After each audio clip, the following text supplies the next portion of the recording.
Oh, oh, hello there. Hello, hello. Click on in here. Can't decide if I want to make any changes to this or if we're just gonna run it. This is the deck I've been playing for the last few days.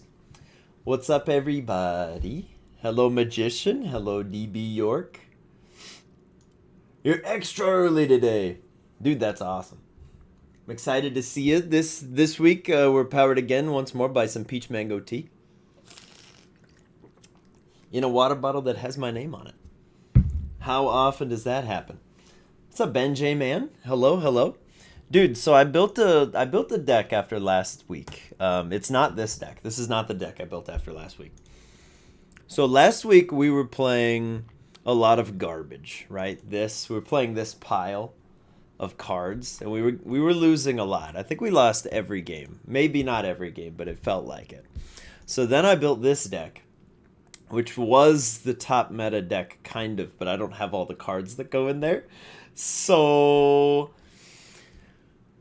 you know, there's that. But, more importantly, I built a deck around the best card ever printed, ever. It's also the worst card ever made, but it's amazing, and I love it, and it's bad. So we're going to play it today. You be 100% honest, you saw Twitch tab open, you were like, who am I watching? And just happily popped in. Dude, that's awesome. Well, I'm delighted to have you along either way. So we're going to be playing Skeletal Swarming today. And hopefully it's going to work. This is also in honor of all the talks that Skyrim might happen. So I figured I would build a deck around skeletons. Because Skyrim skeletons, you know, they kind of go bony hand in bony hand.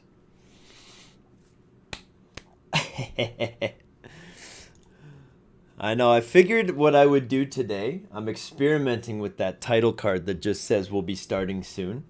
Let that go, then put the notifications on the various places, and then just pop in out of nowhere. So I figured we'd try that. But anyways, all that aside, this is the deck. It has the capability to, like, absolutely pop off, and it also has the capability to lose so fast your head will spin. So, you know, we're going to try to fix that. I'm also going to try to fix the audio in here, but Magic Arena has notoriously got some weird audio, so that's okay. You have started the journey of Critical Role. DB York, did you start in campaign 1 or 2? There's no judging either way. I'm just curious. Yeah, Magician, Unity. All right. I'm also incredibly blessed and lucky. The quest we rolled for today is cast black and green spells. So we're going to go into ranked with this deck. I have climbed through some dregs of platinum. So hopefully we survive. DB, you never know. It's because Critical Role Campaign 1, the first, like, I don't know, 15 episodes are kind of like the first, like, 30 episodes of our campaign. They're a little rocky. They have some audio issues. They cause a lot of people to bounce out.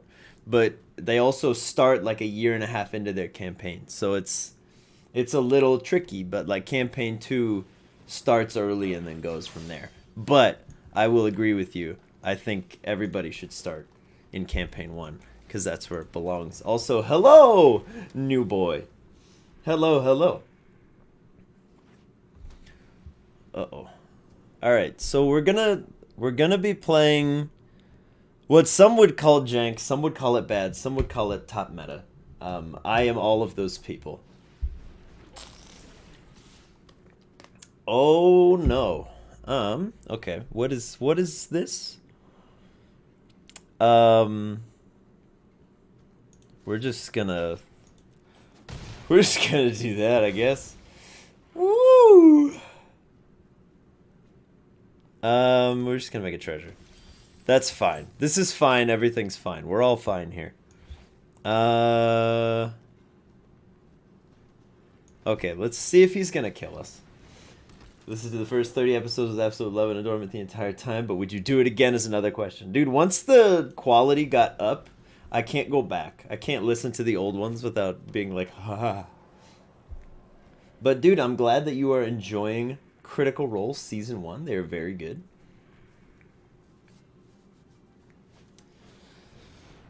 Okay, so he now has double strike, so he's, wait, are you a warrior? You are. And you're equipped. Why doesn't it show that you have double strike? I'm gonna take 6 here, even though it looks like I'm only taking 3. He's enchanted! He's not equipped! He's not equipped. He's enchanted. There's a subtle difference, but a difference all the same. So we're gonna try here to be Sneaky Pete. Grog is best boy. You're not wrong. Grog is absolutely best boy. We're going to swing in for 2, because if he wants to block that, I'm very happy to let him.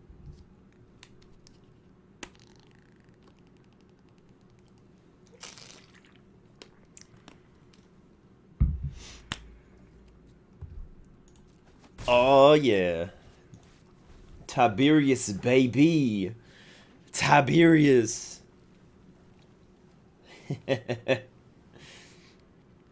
He is a complete dingus. In many ways. Okay. If it dies and it was enchanted or equipped, return it to its owner's hand. Okay, that's like a little bit annoying. That's a problem. Because now he's gonna bamf that onto the... Just kidding. Alright. So we're gonna take 9 here to the face. That sounds bad, and it is. But we might be able to pull this back. And it's gonna be just this simple. We're gonna do this. He's gonna go into exile. And then we're gonna make some chump blockers. And we're going to play a land. Okay, so this is going to be fine, guys. This is going to be fine. Yeah, the Matt Mercer effect is real, dude. It is real. It is genuine. And I feel bad for any DM out there who has ever been subjected to anything close to it. Because it's just not fair. The dude puts so much effort in and has the acting chops to back it up. Like, that's just completely unreasonable to expect of an ordinary human being. But I hope any players out there, if somebody's nice enough to like run D&D for you, please don't compare them to any other game you've been in. I have been that player, and it's not fair. It's not fair to do. Don't do it. Learn from me. Learn from everybody else. Okay. Portable hole.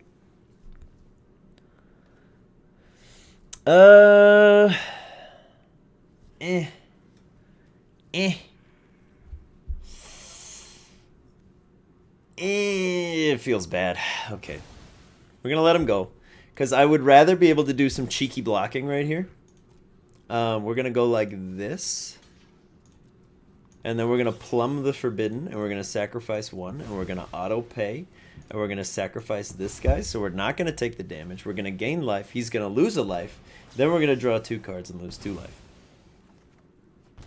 This is what we wanted to see. Okay, we're saved, guys. We're saved. Don't even worry about it. We're going to be fine. Okay, how do we play this?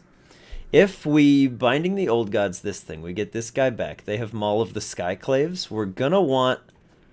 Actually, are we just dead? Because he can give something flying. We need to get rid of the double strike power. And then I think we die anyway. Okay, we're going to find out. We might just be super, super dead. Because I think he's going to hit us for 5 in the air. Can he then equip this? No. It's going to cost him 4. Okay, we're going to be fine.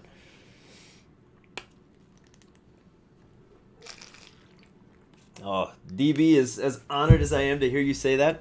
Give it time. Give it time. Critical Role Campaign 1 ramps up very, very, very nicely. It's also undeniably a huge inspiration and the only reason I run D&D still to this day. Is just from starting to watch that campaign unfold. I think we are dead here. We're gonna gain exactly enough to die exactly. So we're gonna say good game and we're gonna be killed. But we'll let him. I'll let him kill us. I have a bad habit of conceding. Now that's just flexing on us, though. That's rude. Okay. How does this deck work? Is it similar to how SN1P to SN4P works? I don't know what that is. Wait until you get just the right amount of cards and mass summon a bunch of stuff. Kind of. So there's 3 different ways to win. Let me pop up the deck list here so I can talk you guys through it real quick, because I kind of just jumped into the games. So the deck works on 3 different combos, which all of my decks do. I love complicated nonsense that wins really well 10% of the time. But we run this guy. It says whenever you cast or copy an instant or sorcery spell, each opponent loses 1 life, you gain 1 life. We run Dina the Soul Steeper, which says whenever you gain life, each opponent loses 1 life. We run a bunch of ways to get pests. We just didn't draw them because we died really fast to Boros aggro, which is kind of a bummer. We have this thing. We'll make a pest. If we have those other 2 guys out, they'll lose 2 life. We'll gain 2 life. We'll get this guy. We also run the Innkeeper because everybody in green runs this guy. Whenever a creature enters the battlefield, you gain 1 life. If he's down and Dina's down, every time we're making a pest, they're losing 2 life. We're gaining 2 life. Then we run the Sedgemoor Witch, which turns all of our removal spells into us making a pest, which then gains us 1 life. They lose 1 life. And then when we have these 2 creatures down and like 5 or 6 pests, we plumb the Forbidden. We sacrifice all the pests. We copy the spell for every pest that we sacrifice. They lose 1 life for every time we copied it. We gain 1 life for every time we copied it. Then when the pests die, we gain 1 life, so they lose a life for every pest that we killed. Then we draw a bunch of cards, refill our hand, and we do it again. So that's how it hopes to win. Cosmos Elixir is just kind of some janky glue, but I only have 1. I do run a Lolth just to make some Reach Spiders, because we kind of die to Orzhov Angels, which is still sort of around. And we run this guy, who's just hideously undercosted. For 1 black mana, if a non-token creature and opponent dies, you exile it, so they don't get death triggers. So if they run any of the Learn Bats or anything like that, like this guy, he's in a lot of mono black decks, they don't get that trigger. So we kind of get around a lot of that stuff, and it deals with Graveyard in general. But DB York, long story short, we're going to fill the board with a bunch of bugs. We're going to just kill the bugs, draw a card for every bug that we killed, and steal 1 to 4 life from our opponent for every bug that dies. So we're going to try to machine gun them down. If we live long enough, we're going to play a card called Skeletal Swarming, which is going to make skeletons every turn. And then every skeleton makes the skeletons bigger. It'll make sense in practice if we get the combo off. We just died really fast last game, which happens. We have bad matchups. Boros aggro is one of them. This is a great hand. This is lovely. Okay, so we're going to start things off. If they play anything, we'll probably kill it. Okay, so yeah, it's going to make sense as we go along. Oh, hello, hi. I might as well put this down. Yes, Magician, the long story short, it's fine. We're going to play this, we're going to play this. The whole point of this deck is every creature in it is going to synergize with all the other ones. Most of the time it's going to be gaining us life or drawing us cards. So it's going to be okay. I promise it'll make sense if we get the combo off. Come on, gang. See, he's doing probably a similar thing to us. So let's get this out of the way and kill this guy. So the deck that we're up against, we're also not going to make a pest. I know I said we're going to make a bunch of pests, but we're not going to do it yet. The deck we're up against tries to survive until the late game, and then it's going to take a creature that we've killed and bring it back. But with this guy out, if we kill the creatures, they go away forever, so he can't have them back. So we kind of counter the deck that we're up against, which is always great to see. Okay, so we're going to kill that for sure. But it's okay. If it makes you guys feel any better, I would be just as lost, if not more lost, if you put anything Yu-Gi-Oh in front of me. So it's okay. It's okay. I've just been playing this game for a lot of years now and have learned some of the noodliness that comes with it. Okay, so we're going to kill his big combo piece and exile it forever, and then we're just going to swing him at this guy because he doesn't have 2 blockers. So there we go. What are some 2-color deck combos you've never tried? Magician? I've tried many. I've tried many, many, many deck combos. The green-white one that we're up against is currently my least favorite because it does what we try to do, but just much, much slower. So we don't like that. Boop. Okay, we're going to put this guy down. We're going to put this guy down. And we're going to say go. Actually, that's a lie. We're going to hit him in the face. Okay. But let's see. Let me think if there's a 2-color combo I've never played. Because blue-white flyers was big for a while. Red-black is one of my favorites. Red-blue is my favorite. Green-black is climbing. White-green I've played a lot. That was the first deck I had. No,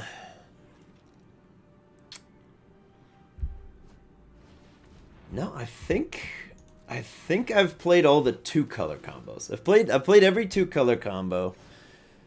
There are some 3 colors that I don't do. One of which is black, white, green, because you have to have like Giga Brain combos for that deck to work. And I just don't. I like a very straightforward and simple deck. This guy's not paying attention at all, is he? We're going to sacrifice our treasure to make a treasure, make a blocker, draw 2 cards and gain 2 life. And then we're going to block thusly. Boop. Then we're going to gain a life. Oh, this is going to be good. You guys ready for this? Okay. So, this is going to be fun. I want that thing we just did back. So we're going to play this card, which says everybody sacrifices a creature. But when we play it, it's going to make a pest. So then we're going to sacrifice the pest. And then he has to sacrifice one of his 3 nice pieces, and they're going to go into exile forever. Then what we're going to do is we're going to play this card, which is going to make him sacrifice this thing, which is his other combo piece. And then next turn, we're just going to play this again and kill it. So I will pay 2, because I would love another blocker. And you know what? Why don't we just play this now? Boop. To kill that. Because again, we kind of struggle against flyers, so I'm going to allow him the opportunity to die slowly. It's what we do. You guys think I would be a Blue Eyes White Dragon player? Oh, that's one of the like 5 cards I know. I don't know anything about it, but I know it's there. Oh, wow. Wow. Okay. He has ball players too, guys. He's got ball players too. Sedgemoor Witch's Gun, that's one of our main combo pieces. But all of his main combo pieces are dead except for this guy, who's going to die on his next turn. Boop. And we're just still climbing. Oh, this is beautiful. Let's go get another forest. We're going to do a Giga Brain play and leave an island in our hand so that he thinks we have more stuff than we do. We're going to schmack him for 1. And then we're going to draw a card on the end of our turn. We got the skeletons! Okay, so now we get to do the skeletons unless he scoops. He might scoop. It happens. Righteous Valkyrie, huh? Let's just kill your guy that's down now. Get that into exile. Blue Eyes decks are about summoning as many dragons as you can, then turning those dragons into more powerful dragons, and then just annihilate your opponents on the first turn of the game. Yeah, that sounds about right. I would absolutely love to play an Obnoxious Celtic Guardian. Just because that name is incredible to me. Okay, we'll play this guy. Alright. And then we're going to make a skeleton. We're going to draw a card. Okay. So at the end of every turn of our turns, if a creature dies, I get 2 skeletons. They are at their base, they're 1/1 little critters. But they have to attack every turn. They get an extra power for every other skeleton I control, and they trample through their blockers. So the Skellimans are going to be a lot of fun. I love this card. Alright. He's fighting the wrong combo pieces, everyone. He's fighting the wrong combo pieces. Someday he'll learn, but not today. We're just going to do this. And, swing out. And exile this thing. This guy is just not going to have a graveyard ever.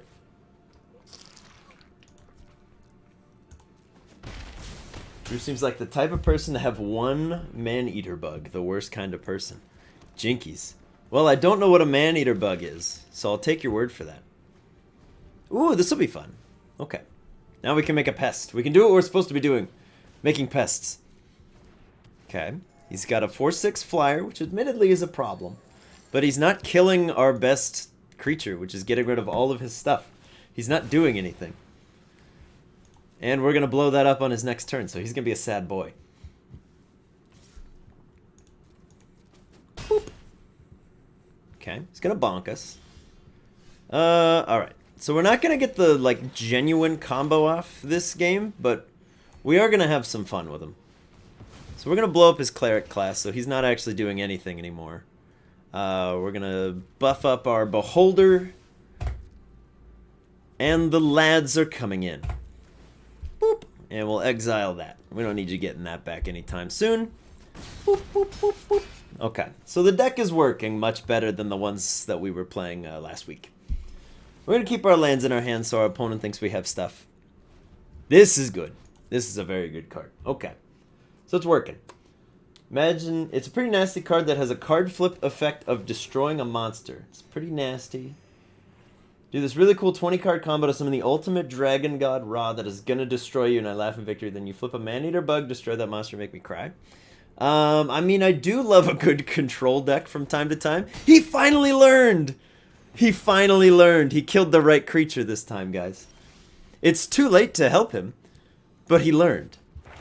Okay, so we're going to do this. We're going to grab this card. I'm about to do that Man-Eater bug thing that you're talking about. Take the one creature that's giving him hope and send it to the Shadow Realm. We're going to drop this down, and the skeletons are coming in.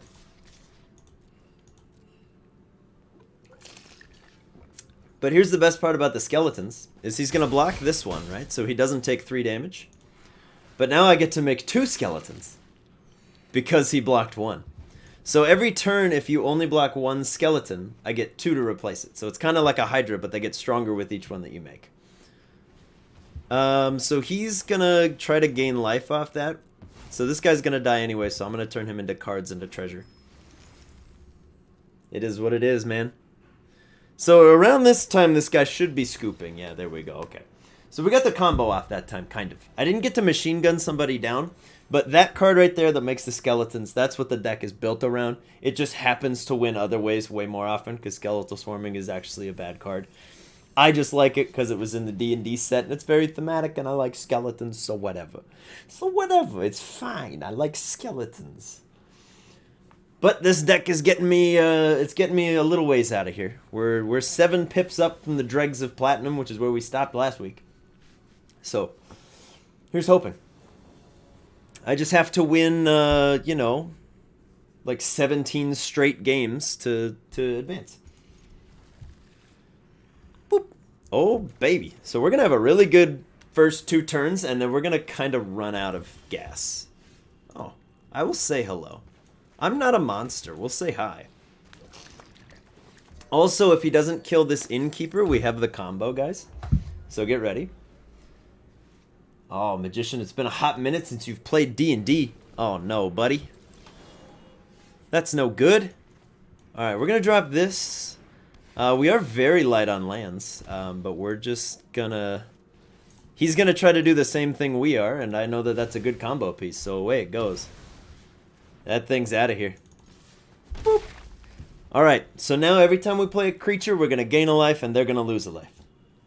The combo has been set. And that's actually what we're going to do this turn. Is we're going to hunt for specimens, and we're also going to find an environmental sciences, because we're not drawing any land. But the cool part about this deck is I don't really need land to go off. I just need pests. You were just talking to your current DM about a second campaign after your first one finishes. The dream, dude. You gotta love having a backup campaign for the backup campaign. Okay, we are not finding lands, so we're just gonna go find one. I know, now I'm all excited because Devin and I were talking in his Valhalla streams about making a Viking warrior that uses a Han Edge, and now I'm thinking you should make the Han Edge into a battle axe. Each player sacrifices a creature. Boop. He got his dude back, but we're also gonna hit him back. So our two decks have the same exact win condition, which means neither one of us is really gonna make any ground for a minute here. But he's gonna do better long term because he's actually gonna have mana that he can use to play his spells. So we're stuck. DB York, I hear you on that one, buddy. We don't have anything we really want out of the graveyard. So we're just gonna say go and see what he does. Yeah. Dude, Ben, we were talking about Devin playing a Viking warrior and having his starter be a Han Edge that's an axe. And I was like, that's the sickest thing I've ever heard of. Okay, so we're gonna start hurting now because he's got a lot. He has a lot more than we do in every sense of the words. But I can start getting rid of his stuff forever now. So we're gonna do this. This current campaign has a lot of political stuff involved, and you being the bard, you're the one. Yeah.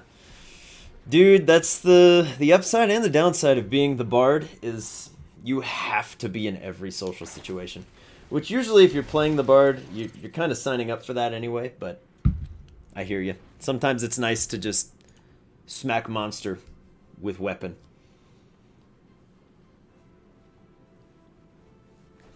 But how sick would it be if you have a Han Edge axe, it evolves and you become a berserker warrior with 2 axes. And then when it evolves again, you become a little bit more defensive and you get your shield. Like, that would be sick. I'm in for that, dude. Okay. Everybody sacrifice a thing. We're going to get Valentine back. Actually, we should probably get Dina, but Valentine long-term is much, much stronger. We're going to make a treasure. And with said treasure, we're going to kill this guy. So we're not finding our lands, which is really bad. Because we are going to lose out if we never find any manas. Because he can just make his land into a Hydra and hit us in the face. And I can't do that. But he's doing the same things we are, just faster, better, and overall I'm jealous. Woo! Dude, where's my lands? Please! Please, can I please get a land? Can I please get a land? Please. Could I please get one? You're fully alright with it? Is just like when it comes to politics and possible wars, if you say the wrong thing, a persuasion check is not always going to save you. Ah, that's fair. Having to actually think like a genius is hard. Yeah. Ooh! No! Stop! Stop killing him! Please, he's already dead. Can I get a land? Thank you. Oh my word. Alright, so for the 5th time, we're going to kill this same guy so that I can go get another land and finally be in this game. No attacks. If he kills this thing, which I'm hoping he will. Yes! Okay, we can get the skeletons down next turn. We can start doing things. Okay. Now we're feeling good. Now we're feeling good. He's got this guy back again. I can't even stress to you, he has pulled this guy out of the graveyard 3 different times. And the Hydra's now a 1/1. He's coming in with the boy. Okay, well, we found our Manas, which is good. I'm hoping he doesn't have a way to deal with this, because if he doesn't, we're just going to slowly win. Because next turn we'll play another one, and then we'll get 4 skeletons every turn, and they'll ramp even harder, and they'll get even larger, and it'll be even better, and it's going to be great. Okay, he's hitting us for 2, which is kind of a problem. Okay. Our skeleton has Death Touch now. And what we're gonna do is, I think, we're gonna go for this. It's a little bad. It's a little lackluster, but we're gonna kill everything on the board. That's fine. You can do that. I really don't care. The end result is the same. He pulled Containment Breach out of the... Oh, you son of a gun. Okay. Well, we want this because we want to be gaining life every time the skeletons enter the field. Because we got to get back in this. Also, a jouster that rides on a ponyta with a Hun-Edge halberd is exactly why I do what I do. That's the kind of stuff I can get behind. Okay, so he's got another eye twitch, so I don't want to play anything like Skeletal Swarming until we get rid of that. Which is a problem, because that's kind of like the entire point of this deck. So we're just going to do this. Because he can make the Lair of the Hydra into a 1/1 land. But does he want to? Probably not. Boop, boop, boop. Okay, we're gonna get rid of the guy he's been getting out of the graveyard over and over again. Just finally deal with it. He's gone. Okay, so he's gonna take 4. He'll go to 21. He's got another way to do it. Okay, he's gonna lose 2 more life. But he has to learn on an empty board. So, question is he gonna think way, way ahead and grab a Skeletal Swarming killer? He didn't. Okay. So we just need to not let him learn in the future. We need to keep him dumb. But his Lair of the Hydra can get very, very, very large. Can be... Oh, no, he's not doing it. Okay, never mind. I was going to say, I'm like, you could come in for like 75 damage right now, but I don't think he's going to. Okay, here's Skeletal Swarming. So our skeletons are quite large again. He's probably going to kill our little fella here. Our innkeeper. But that's the cost of doing business at in a Forgotten Realms inn. Sometimes you're just going to be murdered by skeletons. So we're going to hit him for 2. We're going to lose our life gain guy. We're going to lose both our skeletons.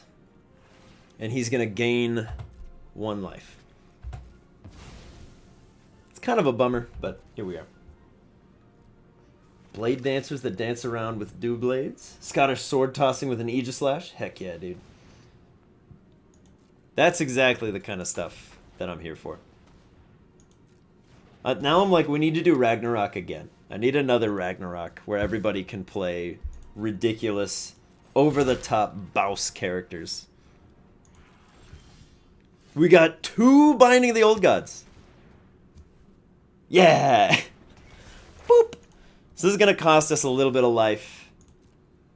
But in the long run, that thing is much more deadly than we are. So, now we're coming in. Coming in with the fellas. We kind of need a way to deal with these Hydra lands, because this is going to be a problem.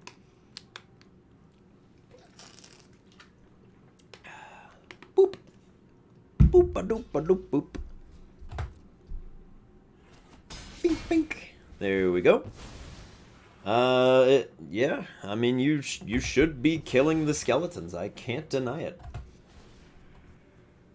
Over-the-top characters like a Grifter and his potted plant. Exactly, Austin, exactly.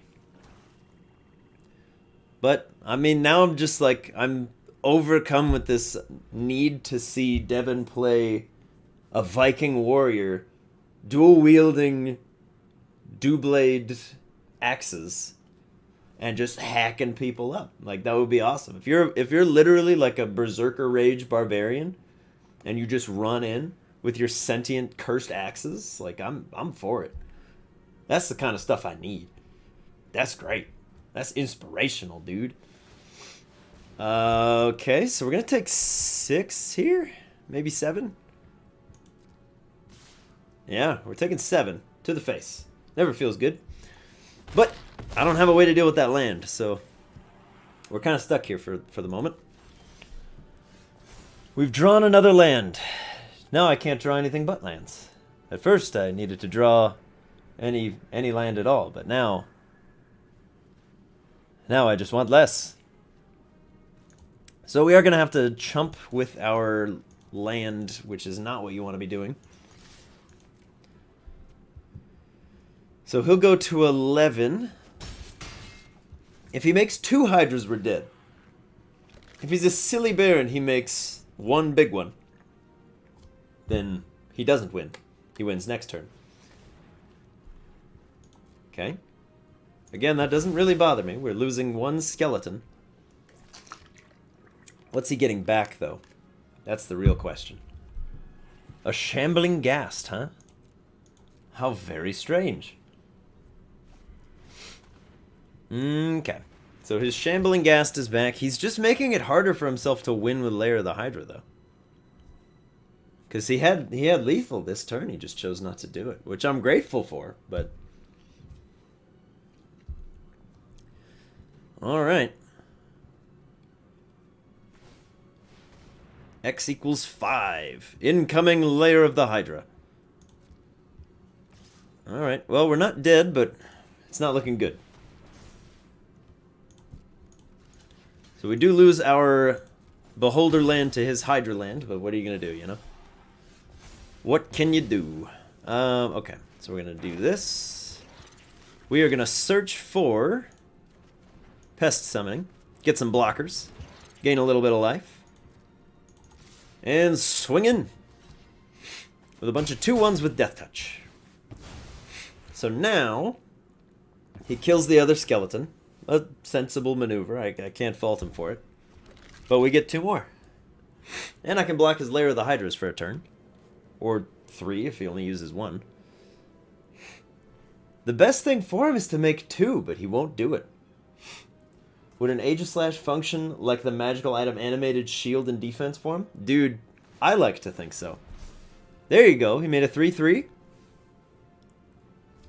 Now he's thinking. Now he's thinking. Because now he can block too, but he's been a bit of a fool.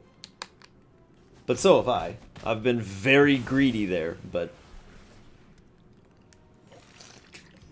we're up to 7. Oh, we're the luckiest boy in the world. I just needed a blocker. All we need are blockers. We just need to not be killed outright and immediately. So he can make a 1, 2, 3, 4. He can make a 4/4 blocker right now. Next turn, he can hit us for like 11. But we can block. We just need blockers. That's all we need. Sadly, this does say destroy target non-land. So we're so close to being able to just make him kill that thing, but we can't quite do it. And I really want to. He's down to 6, guys. He's down to 6.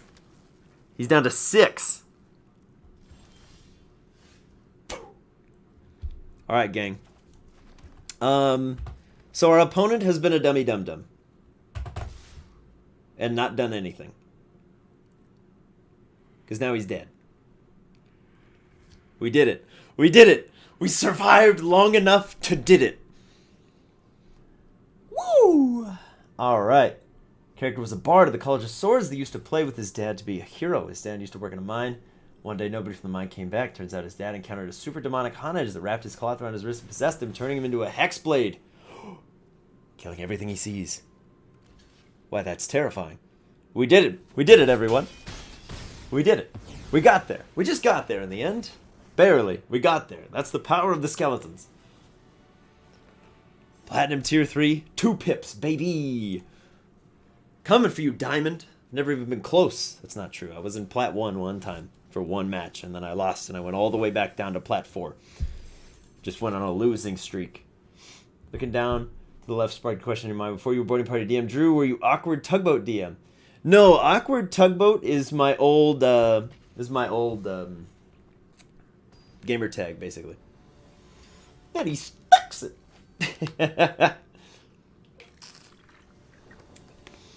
Yeah, I was, way back in the day, I was Awkward Tugboat. Before that, I was the Dapper Raptor. But it turns out that the Dapper Raptor is also like an actual channel now. They're like out there doing stuff. So when we were trying to brand for making channels, etc., I already had Awkward Tugboat D&D as my Twitch channel that I had never used. I just used it to subscribe to Critical Role. So was Awkward Tugboat D&D, then we made Boarding Party, and then I made Boarding Party DM Drew. So there's so many Twitch channels out there that are just me. Okay, we're gonna make a pest, and we're gonna go find a blocker. But yeah, Awkward Tugboat is very much my old gamer tag. Okay, we're gonna go find a land. That's the one thing this deck has been doing today, is just whiffing on lands constantly. Boop. But yeah, I've had the Awkward Tugboat account on here since the game came out, so it's been a couple years. So I've had this guy, though. Kind of. Yeah, Magician, I did forget the password to the Boarding Party one. I got it back, which is the one that we're streaming from right now, but I did get that back. But yeah, it's a whole mess. Awkward Tugboat D&D is still out there somewhere. Yeah, no, swing in, come on. All are welcome, all are welcome. Let's grab a swamp. Do I have anything in there? I kind of do. Do I care? No, because they don't have trample, so we're just going to wait. Dun da da da da da do do do do do do do do do do. Okay. +2/+2. Okay. So you'll have first strike, and you'll do 3 damage, and you'll do 3 damage.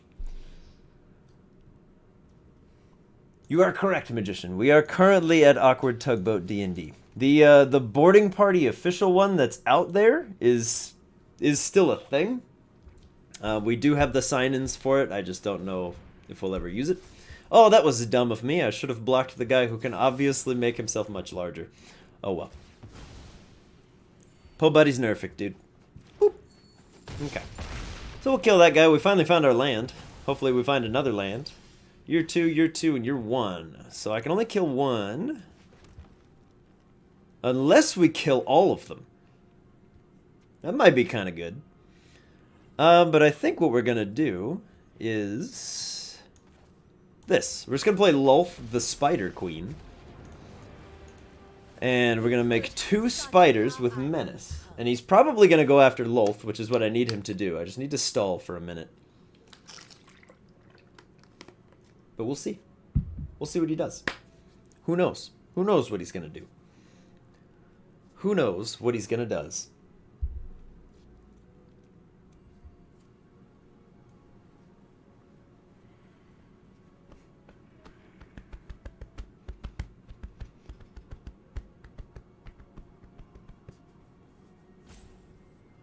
Ah. The plot thickens. You look up Awkward Tugboat on YouTube, and it brings me not to your channel, but straight to all of your streams. Yeah, no, Awkward Tugboat is not a thing on YouTube, I don't think. But the Awkward Tugboat D&D streams did go straight to the channel. Oh, that's silly of this man. That's very silly of him. He's gonna kill Lolth the Spider Queen. But I'm just gonna get her back with blood on the snow. Interesting. I might be this Awkward Tugboat guy. You're not wrong. Oh, we almost got to keep Lolth. Honestly. That was pretty close. Okay. So, bloop, bloop, snoop. And we still have a full hand of cards, so this is going to be pretty good. We'll just put Lolth back, because he spent his entire life trying to kill her, and now she's back. That is true. The Awkward Tugboat D&D streams did get exported straight to YouTube. So any time that we streamed is that, it will be tagged as an Awkward Tugboat D&D stream.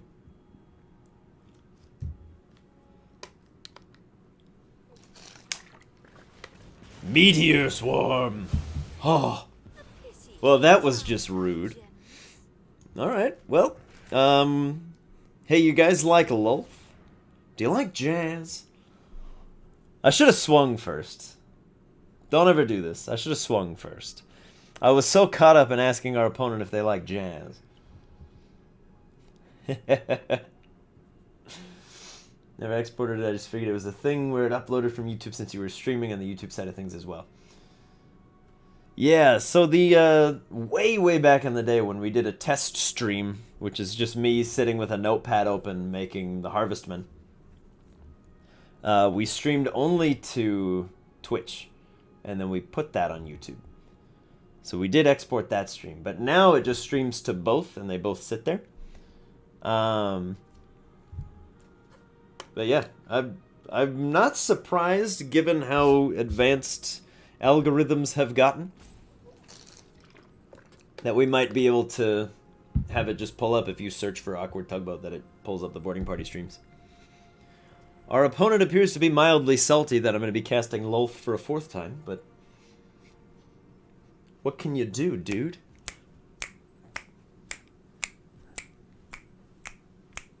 Come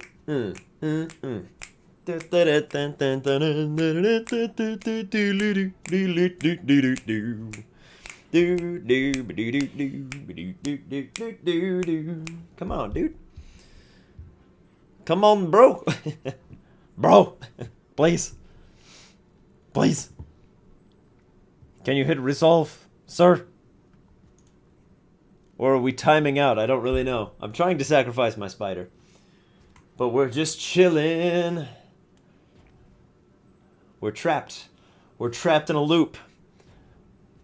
It looks like it's waiting for me, and yet... Can I kill my spider, please? I think we may have timed out, everybody. Magic Arena might be lagging. And I don't know why, because I'm really just trying to kill my spider, and it hasn't given me the opportunity to do so. But it looks like I'm the one that's going to get timed out here, so I'm a little bummed. Sir, please, I am trying to sacrifice my own dude. But we do appear to be having some connection issue. So that spell just didn't go off. Hello, what the heck? Okay, yeah, I don't know.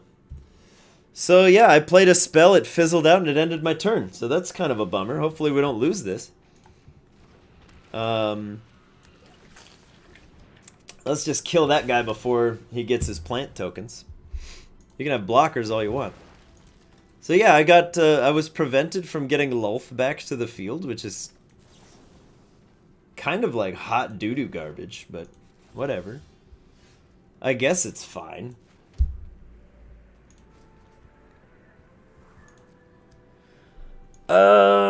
Wow, yeah, that's like a huge bummer, dude.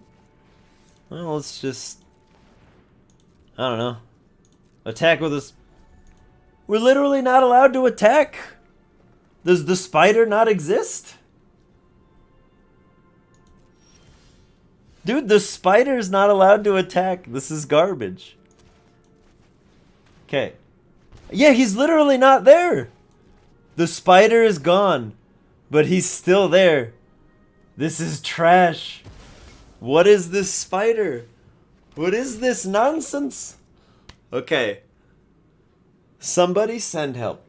This spider is still here, but he's not. I don't understand. I would love to just kill the spider. Excuse me. Why?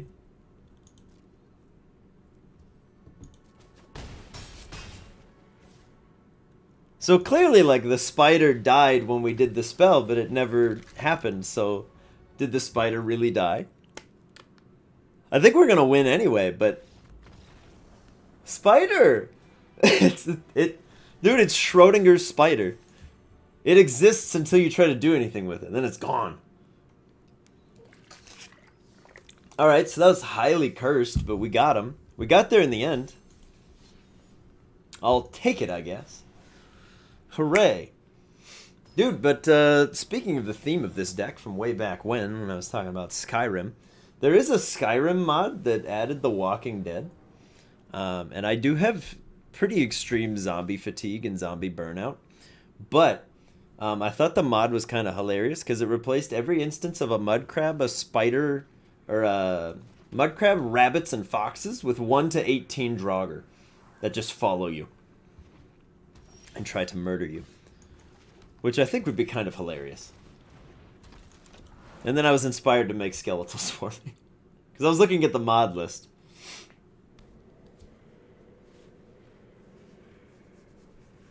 Dude, I'm telling you, he pulled the soul out of that spider. That spider was gone. Absolutely gone. Okay, well, we'll just play Sedgemoor Witch then, if you're going to kill my other guy. Let's play this thing, and then we'll attempt to resolve Dina. My poor Spider, man. I'm just like, what happened to Spider-Man? Look out, here comes a man. Man does whatever a man can. Nah, Magician, in terms of from a media property perspective, like I'm kind of sick of zombies being just everywhere in everything. I do still love Left 4 Dead, like the gameplay itself is fun. But, everything has like zombie survival mode and there's zombies in everything. We're not gonna block. I don't feel like giving him any amount of resources here. But yeah, I don't know. It seems kind of fun because the Draugr they level up as you do, so they get stronger and stronger as you go, and more will appear as the world goes on. The only thing it doesn't do is it doesn't reanimate the zombs. Like if they kill the townsfolk, it doesn't reanimate them as a zomb, which is fine. It doesn't have to, but it would have been kind of cool. I don't know. Yeah, I did finally download Back 4 Blood. I told Devin I would play it with him, so I did download it. It is prepped and ready to go. Okay, so if you're just gonna kill my squad here, then we're gonna plumb the Forbidden for 2. Alright, so he's gonna wipe the board, so I'm gonna draw 3 cards. And hopefully find a 4th land. There we go. Because he's only gonna be able to get a Shambling Ghast back, which fight me, I don't care. I don't think it's that big of a deal. Okay. Let's play another Dina. Probably should have played this. Should have played this. Learn from me. Play the right lands. Because in my head, I was like, I'll keep up Deadly Dispute, but I only have the one. Yeah. Yeah. We're a little bit trapped here. We're a little stuck. A little bamboozled. A little perplexed. Boop. Alright, but now we're going to have Lolth, so it doesn't really matter. Boop.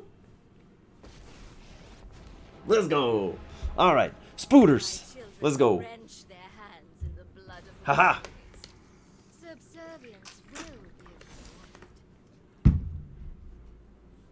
Okay. He can make a Hive of the Eye Tyrant, but I can double block it and kill it. That's Vorinclex. No, I hate this guy so much. Okay, well, I'm just going to let it go, because Lolth can't actually do anything if Vorinclex is on the field. If you've never seen this card, or if you're newer to Magic, if you would get any kind of counter, so if your creatures would get bigger, if, I don't know, you have a Saga that you'd like to use, any of the many things that my deck sincerely enjoys having, Vorinclex says no and doubles the amount that your opponent gets, which is kind of duty. It's kind of annoying.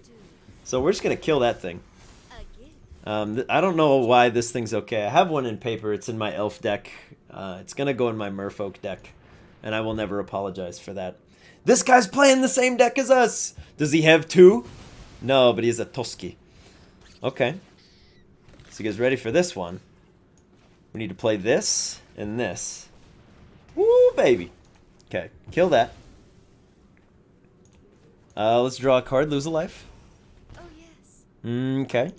Is there anything in our graveyard we'd rather have? Why, yes, there is. So we're going to attack with one spider. Because he can't block. Then we're going to play this. And we're going to sacrifice the block, the tapped spider. He'll probably sacrifice his skeleton, which is fine. And we're going to get the Witherbloom Apprentice back. What is the equivalent of a really funny Murloc deck in this game? What is the meme creature you can make an entire deck out of? I mean, it's kind of skeletons, if I'm being honest. Like, the skeletons are bad. No! No! No! Unbelievable. Squirrels is also that. Squirrels is something that they've recently been leaning into. For example, Toski is a squirrel. That was kind of silly. He didn't hit me in the face and really probably should have. Let's draw a card. My hatred lives. Okay. Let's do this and this. Let's animate the Hive of the Eye Tyrant. Let's kill Liliana. Let's exile Vorinclex. There we go. Feeling good. Feeling good. We're going to take a beating here, though. Don't get me wrong. Do not mistake this for an okay board state. We're going to take a walloping here. Probably going to lose Lolth again. I really just need a dirtily creature that I can sacrifice with this so that I can get our Binding the Old Gods back out of the graveyard. Toski, you have to attack. Nighthawk probably goes after Lolth. We block Toski with the Witherbloom Apprentice. And then we're fine. I only have one way to deal with Toskis, which is kind of bad. Okay. So our critters have Death Touch till the end of the turn. So, our Hive of the Eye Tyrant won't. But we should swing in with it anyway. Because we do need to win at some point. That is a thing that we need to do, is win. Hive of the Eye Tyrant does not have Death Touch. But it also can't block our Hive of the Eye Tyrant. It can only block the Witherbloom Apprentice, and that has Death Touch. So, let's get rid of Professor Onyx. Get out of here. You can only block Witherbloom Apprentice, buddy, so I'm really not sure why you brought your Hive of the Eye Tyrant up. Because you don't want to block. Oh, he does. He does want to block. Okay. We're going to auto-pay. We're going to force a sacrifice here. Seems great to me. Woohoo! Okay, so the bigger, scarier threat is gone. Let's just get Dina back. Why not, dude? Because that guy's in exile now. He can't hurt anybody anymore.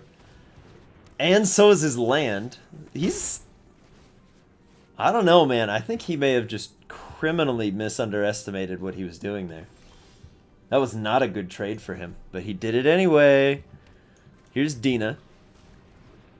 We will do the Death Priest of Merkel. And then it's going to cost us 4 to turn this thing on. What is Lolth? What kind of card is she? She goes off to the side. Okay, so she is what is called a Planeswalker. So she is the equivalent of another player. So she has what's called loyalty counters right here.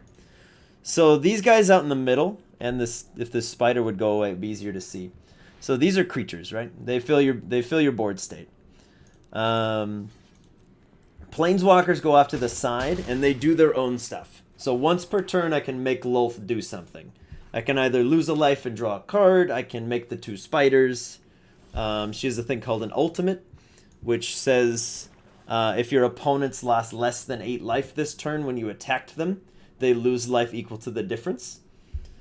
So if they lost less than 8 life. Let's say I hit them for 1. At the end of their turn, they'll take 7 damage.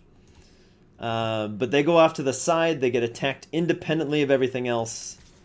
He played a Faceless Haven, and I think he's thinking I'm not paying attention. But I am. Boop. Okay. Totally fine, dude. Again, he's not paying attention that I have Menace. He needs 2 blockers for both of my creatures. Dude. Get with the program, dude. Come on, dude. Okay. So here's what we're going to do. As helpful as Dina has been, we're going to probably kill her to draw 2 cards and hopefully get something that kills this land. We didn't, which is a huge bummer. But we're going to make our Vampire Warlock even larger. We're also going to make some skeletons.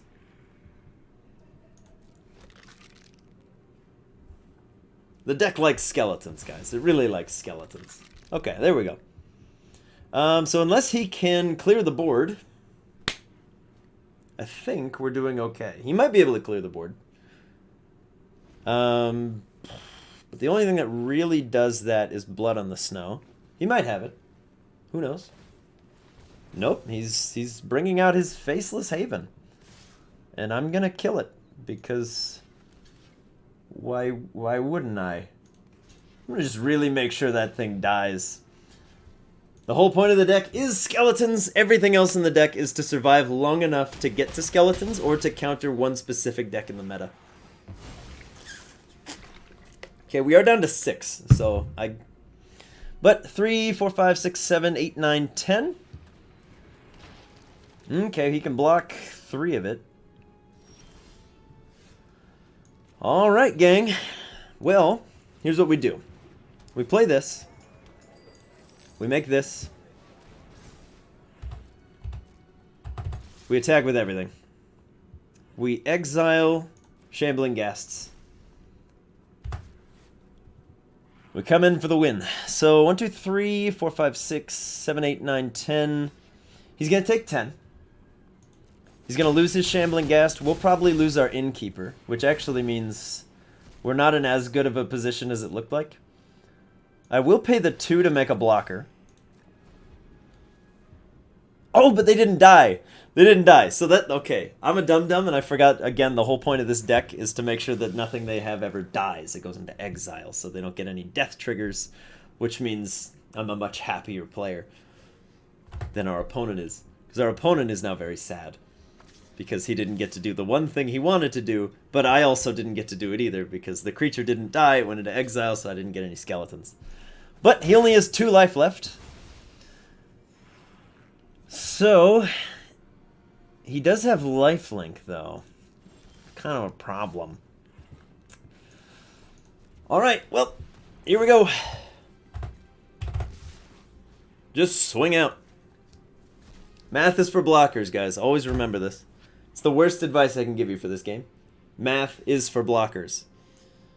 Attackers still very much need to do the math, but this guy has never learned that my cards have Menace, and he has to double block. So depending on how combat damage resolves, he's either super dead or he's going to be at 12.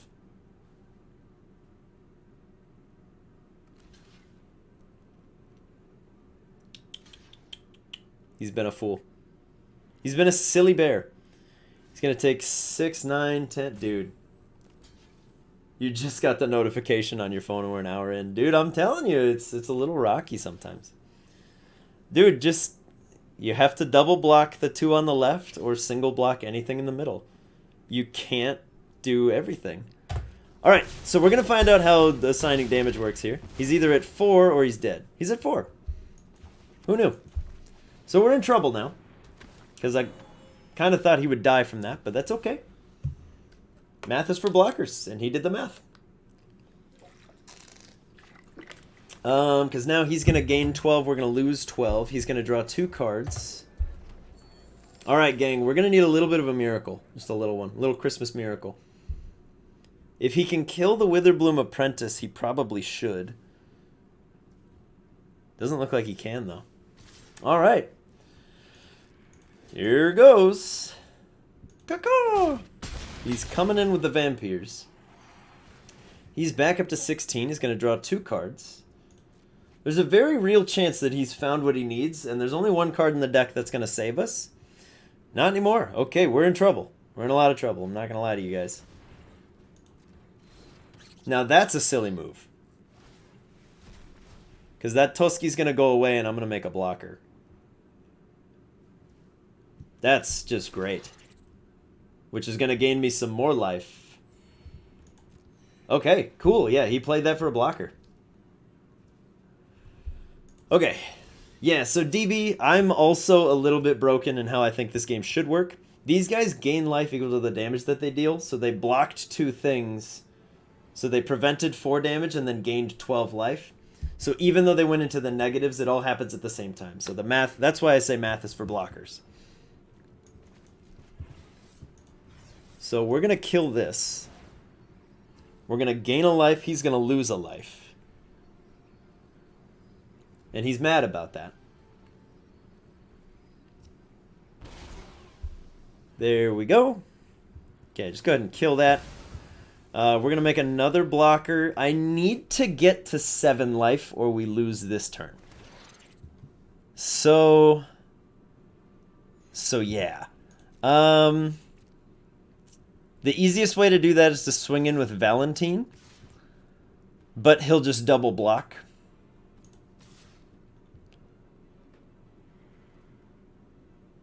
He can block with the Faceless Haven too.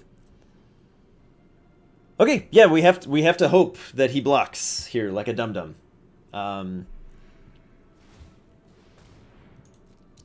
it looks like he's gonna. I need him to block the Pest. If he blocks the Pest, we're still alive for 1 more turn. He's really thinking about this. If he blocks the Skeleton, nothing changes. Okay, we're good. We're still in it. We're still in it. He blocks the Pest, we gain a life. We're at 7. We're still here. And I can bring up the Faceless, or not the Faceless Haven. I can bring up the Hive of the Eye Tyrant as a blocker. So, oh, it's the Tarrasque! Never mind, we're super dead, dude. We're super dead. We're gonna die to the Tarrasque. No! No! Okay, we're gonna die to the Tarrasque. So all of that math I just did is completely irrelevant. He has a Tarrasque. Nothing I have in my entire deck does anything to the Tarrasque because it's the Tarrasque. It is a 10/10 that counters any ability that would target it unless you pay 10 mana. Which is pretty much everything we have. And though I can live through this turn, I don't think I want to. But we are vying in ranked matches, so we're going to try to live. Okay, so we're going to pass to blockers. Thankfully, the one thing the Tarrasque doesn't have is Trample, so we're actually still in this. DB, the latest Magic set was Forgotten Realms. So, Tarrasque, Lolth, Drizzt Do'Urden. There are many key players. There's Mordenkainen, there's Xanathar. They have the rights to everything in the Forgotten Realms to make cards for. Because Wizards of the Coast makes both games, baby! Okay, I need a card from our deck called Blood on the Snow or we're dead. We didn't get it. I can't do anything to the Tarrasque, so I just need to make blockers to survive against the Tarrasque. So we're gonna make a Pest and gain 1 life. Do I have anything at all that makes us live? I can live a couple more turns, but this is like a death by inches scenario. Like we are barely alive. This is horrible. Okay, we're still here. We're still here because the Tarrasque doesn't have Trample. For some reason. Okay, let's bring Hive of the Eye Tyrant up, baby. Okay, so the Tarrasque gets to fight something when it attacks us. So it is going to kill something before it even swings. So we need to exile the Innkeeper from their graveyard. Dude, somehow we're alive. Yeah, nobody ever uses this thing in D&D. I think you should. I think you should use the Tarrasque in D&D. But yeah, this thing's ridiculous. It can attack the turn it comes down. It fights something when it attacks. A Froghemoth! No! It's getting even harder to live. Every time he plays a card, we're more dead than we were like a second ago. But I'm amazed. Anybody else love the Froghemoth? Look at this guy. What an absolute unit. No, DB York, I do not want to TPK the party. I've just done it once before. And let me tell you, if you're a DM and you've never TPK'd a party, there's nothing wrong with that. But don't be afraid of it. We're just gonna die here. That's what I'm doing. I'm gonna say good game. We were dead the second he dropped the Tarrasque. I just want to kill his land. We're gonna go to -10, and it doesn't even matter. But yeah, I don't want to TPK the party, but if your party gets in over their head, you shouldn't save them. I've never used the Tarrasque, but I have wanted to.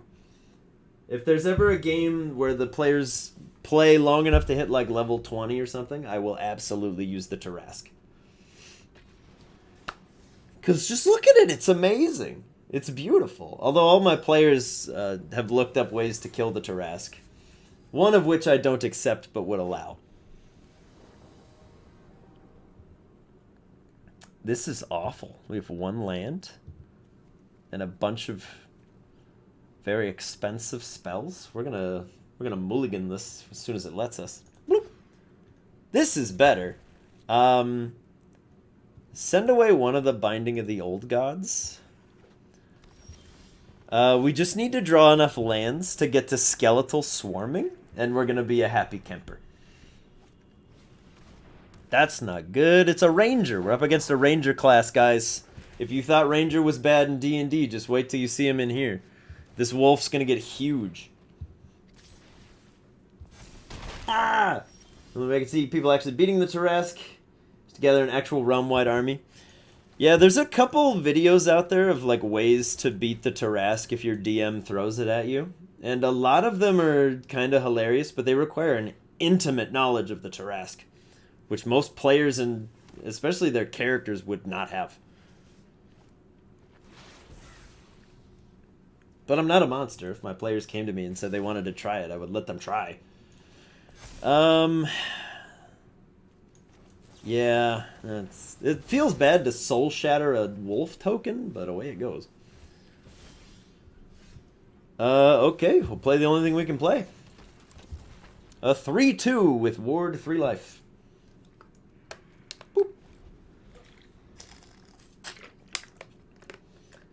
Some of the examples of the Tarrasques and ways to kill them. There is a way to true polymorph and or wish yourself into being a clay golem, which is immune to piercing and slashing from the Tarrasque's claw and bite attacks. And they recover HP from acid damage if it swallows you. So you turn yourself into a clay golem, you get eaten, and you kill it from the inside out. Because it can't kill you, but like you still have to be able to kill it. Another way is to wish it into the plane of healing, where it will effectively develop an aggressive form of cancer with its natural regeneration skills.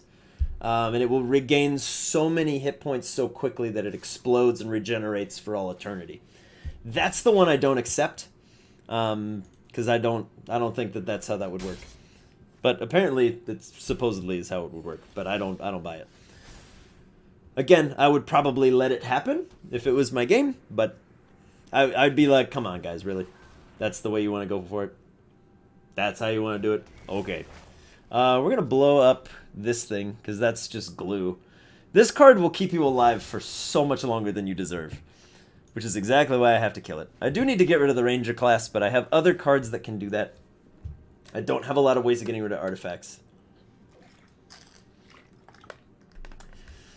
Yeah, so that's like every time my players come to me, they're like, I found the official way to kill the Tarrasque. That's what they tell me. And I'm like, no, you didn't. I'm like, you got played, kid. Somebody told you that would work.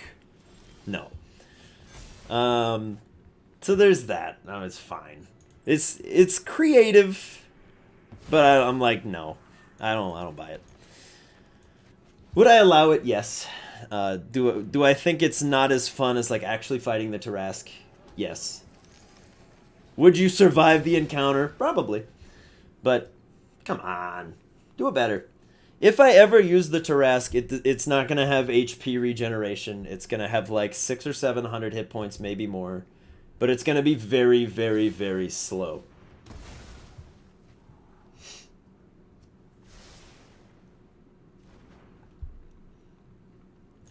Choose attackers. No attackers.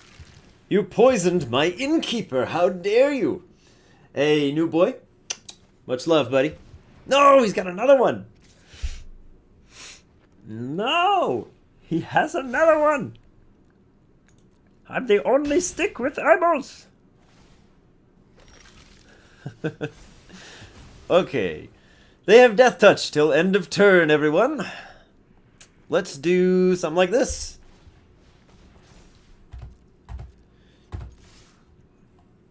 We'll keep the innkeeper back. We really, really need the innkeeper to survive. Let's get rid of their skeletal swarming. In we go. Dude, I don't know if the Tarrasque does have HP regen. I've just assumed that because I've been told so many dang times about this combo that kills the Tarrasque impossibly fast. And I'm like, yeah, okay. We are gonna kill our treasure to make a treasure and draw 2 cards. No, all I know is it has like a stupid amount of resistances and lots of HP, a very, very high armor class, but yeah, I'm like, that's the thing about the Tarrasque, and every time a player brings to me this impenetrable idea of how to kill the Tarrasque, I'm like, have you done your research? Or are you just telling me that you've done it in the hopes that I won't look it up? And I'm not gonna look it up until such a day and time as I run a Tarrasque. Which is, I don't know, maybe never. I have no idea. I may never get to run a Tarrasque. I may never want to run a Tarrasque. I have no idea. We're going to kill this thing, because it's quite large. And we're going to... let's be a little risky. We need to find a way to live here. Which... Oh! Okay. We may have found a way to live. There we go. Whoop. Yeah, Austin, the other downside to that plan is your DM's setting does need to allow the plane of healing to exist. It's one of the example planes. It's where clerics get their healing powers from. But if your DM's not following Planescape rules, which they absolutely do not have to, your whole plan crumbles. So we're going to double block his skeletons with our skeletons. They're going to go into exile and... Actually, no, they're tokens, so it doesn't matter. But we need to live, so... It's fine. It's fine. Honestly, we're kind of screwed. More than kind of. Is there anything in the graveyard that keeps us alive? No. So we should just get... this. AJ, we are vaguely discussing ways in which my players have told me they would fight the Tarrasque if it ever came up.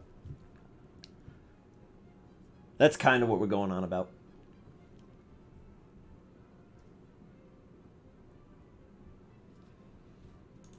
Boop. Okay, smack him. Untap target Snowland. Okay. Village rights. Okay. You got it, buddy. Damage. Smack him. Oh, the Tarrasque. AJ, it is the pinnacle of D&D monsters. It is the hardest thing to take down. It's the largest creature. The biggest bad. The worst thing you could possibly encounter. Let's make a pest. And then we'll play this, and we'll make a skeleton. We just need to live. We're going to find a way. Getting healed so fast would kill you. Yeah, DB, that's why I don't accept that as a way to kill the Tarrasque.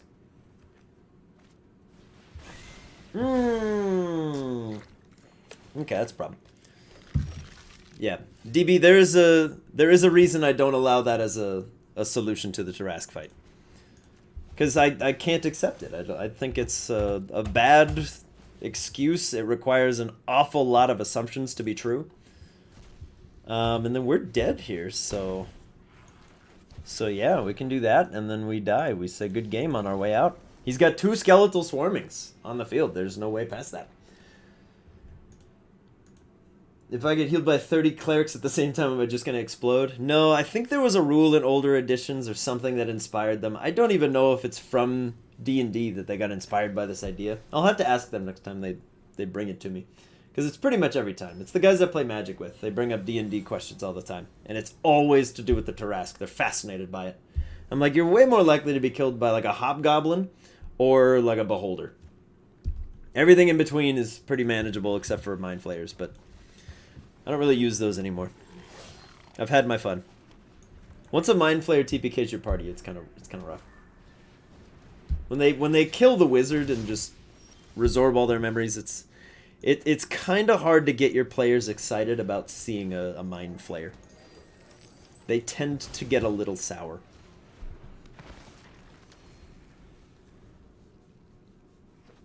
Yeah, Beholders, Disintegration Rays, Spheres of Annihilation. These are all things you should be much more worried about than the Tarask. Tarask is like the post-credits scene for your campaign. This is the Tarask rising from the earth. Okay, we block thusly. We take this opportunity to get rid of the Fireblade Charger so that it doesn't do any damage. Does 0 damage to face. And he's got another one.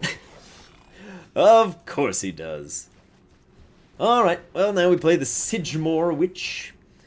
We block the... Ooh. Getting Basilisked. I did have a party member die to Basilisk. Or get petrified, I should say. He didn't die, he was fine. The party went and they did a whole quest to resurrect him, but... Holy jeez. Okay, so this is goblins. I don't like goblins, by the way. The goblin deck is very annoying. It goes very fast. Goblins go brr. But here we are all the same. We're going to do this. We're going to sacrifice this to gain a life. He's going to probably sacrifice a Fireblade Charger and shoot me in the face for 1, but what can you do?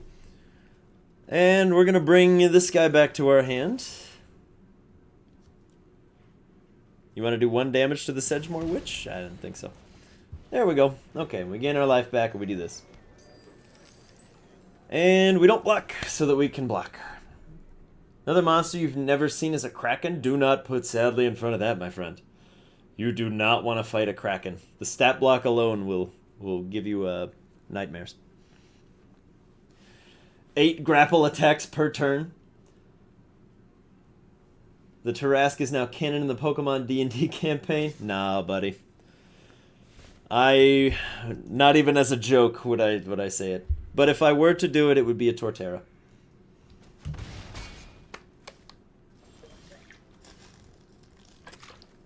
Let's play this. Let's show this. Let's play this. And let's start winning. Because if he kills not the Innkeeper, but the Witch, then we'll gain 2 life at the end of the turn. So we'll just keep our blockers up. We're going to get a Skellyman. They come in tapped, but they're going to gain us life, which against mono-red goblins is pretty much the only way to live. So we're going to do that. He made 2 more goblins. No. No. Stop making goblins. Stop it. Stop it, you. Stop it right now. Alright, here's where we trade away our very helpful creature for his very helpful creature. So that we can live. He can buff his fellows. He can give them all +1/+0. Or +2/+0 also. Woo! Oh boy. Okay.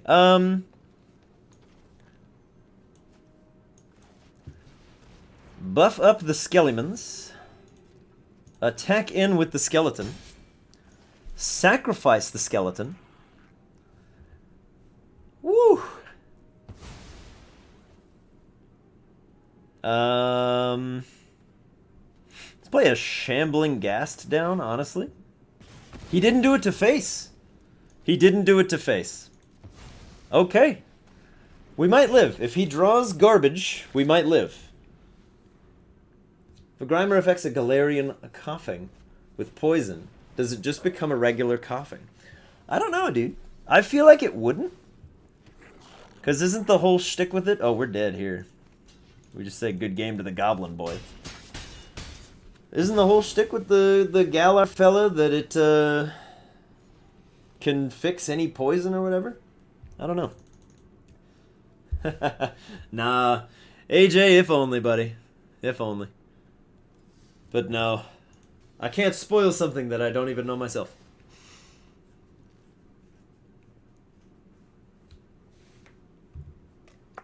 Boop. Dude, peach mango tea slaps. It brings a little bit of light to the losses. We do lose very fast to aggro. It's the whole point of the aggros. They go all the way up. Keep 7. Here we go. This hand's pretty good. It could go the distance. We need a couple enablers. Ooh, we're up against Izzet, huh? Yikes. Oh, yeah. Weird that cleaning is equal to dark type. Oh, it's because chores are evil. And you should hate them. You're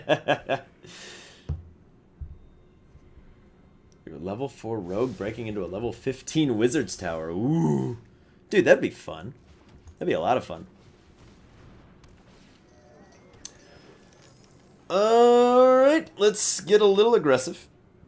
Actually, let's not. We're up against Izzet. They love to sweep the board, so maybe we can just get them to do it when there's not a whole lot of stuff going on. Oh, yeah. Dude, Chris, who knows, man? It could be. Could be out there somewhere. Please play Agar the Freezing Flame. I beg you. No, he didn't do it. Okay, we've drawn a lot of sweepers ourselves, which is not necessarily the greatest thing for us. We're just gonna schmack him. Oh, dude. Magician? I understand. Coffee's great, dude. Let's see. I don't really have anything that works. Get caught in his room, his study room, where he was invisible. We rolled initiative, and though the luck of your good rolls, you actually beat the wizard in combat before your dimension door to drop a pit fiend behind. A pit fiend? That sounds weak. No, no, no, no, no, no, no, buddy. Oh, no, no, no. Dude, pit fiends are awful, dude.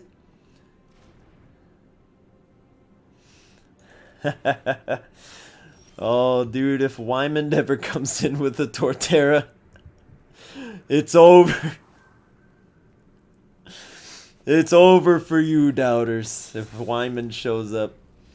That's okay. We don't need to gain life here. We're just going to do this. Boop. Okay, we've gotten rid of that guy. So that's a big problem. And he's gone. Okay. What's the scariest thing in Dungeons & Dragons? That's highly subjective. It really depends who you ask. I have one player that would swear to you that it's Mind Flayers. I myself am afraid of the thing. I can't even remember its name, but it's some kind of warlock thing, but it's made of worms, and it like throws worms at you, and they infect you, and then you become a worm monster. It's really gross. I just think it's horrifying. Oh my gosh, we're the luckiest boy ever. Goodbye, Agar. Going to exile. See you later, my friend. Boop. Get out of here. Dude, we are shutting down Izzet Giants. They are getting deleted. No, but he's deleting us too. Okay, well that's a problem. Good night, sweet prince. Alright, if a giant source would deal damage to you, it deals double damage instead. How about we kill that too? See ya. Boop. The Starborn alien guy.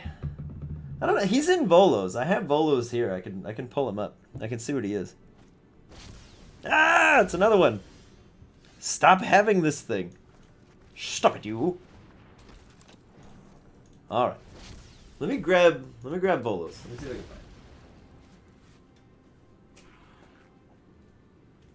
Volos baby. Volos Guide to Babies. The heck is it called though? I have no idea. It might be in the monster manual. I don't have it. The monster manual is at the studio.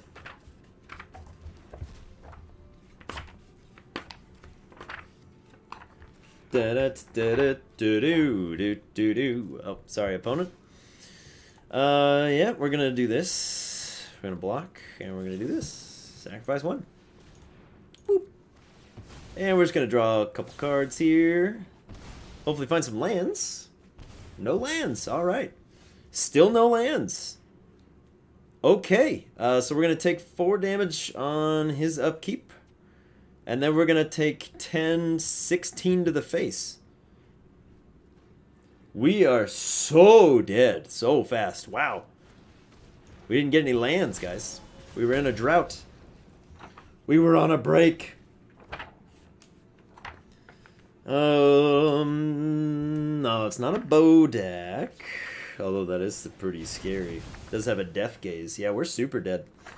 Our opponent's just killing me, and I'm looking through the monster manual to find the thing I'm talking about. It's not a day bow bow. Let's see. Oh, there's all my gnolls. Yo, if you guys ever want to know my second favorite D&D monsters, these guys. Grungs. I love them. I want to run a campaign or one-shot where everybody is a grung. I think they're amazing. They all have different poisons on their skin, and they're just incredible. They are delightful. Do I remember what program Joel used for the Pikmin captain names? You want to try a similar thing for social media ticker for an overlay? Magician, he uses Photoshop, because you can drag Photoshop stuff straight into Streamlabs. So he could edit it on the fly. And then Streamlabs itself has a way to cycle through an album. Homie figured that out in like 10 minutes. I'm blown away. There he is! I literally had... It's Pollen's Tribe, by the way. I don't know if you can see that at all. No, it's not coming through. It's too bright! There he is. It's called the Spawn of Cuse. This thing.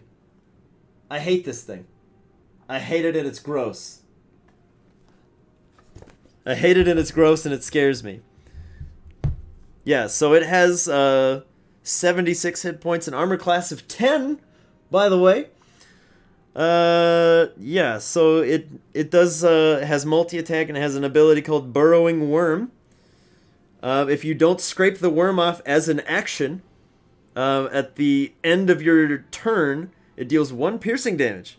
And then on every turn forever, unless somebody casts Remove Curse on you, you take 2d6 necrotic damage until you're dead. And when you drop to 0 hit points, you rise as a Spawn of Cuse. So if you want to know why I don't like that thing, that's why. I hate it. I hate it. It showed up in a one-shot that we were playing in, and I was so scared. You have to take fire damage or be targeted by Remove Curse before it burrows, or you die. And I'm like, no. No, thank you. It has multi-attack. It can do that every single turn. Now, it does have a max on the necrotic damage it can deal to you, being 10d6. But if that happens to exceed your max hit points, you're dead, and your HP is reduced by that amount until you're dead. So why risk it? Never fight that thing. Never do it. Don't fight that thing. You have no idea what the Tangela's name is? The Tangela's name may involve spoilers. Who knows? No, I'm just kidding. His name's Wyman.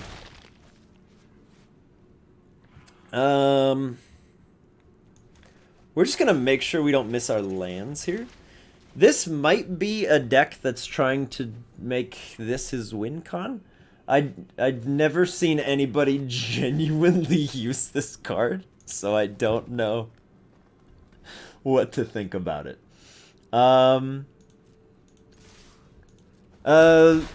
Chris, for the purposes of anybody who's not caught up, I'm not gonna answer. I'm sorry, bud. I will not be spoiling anything.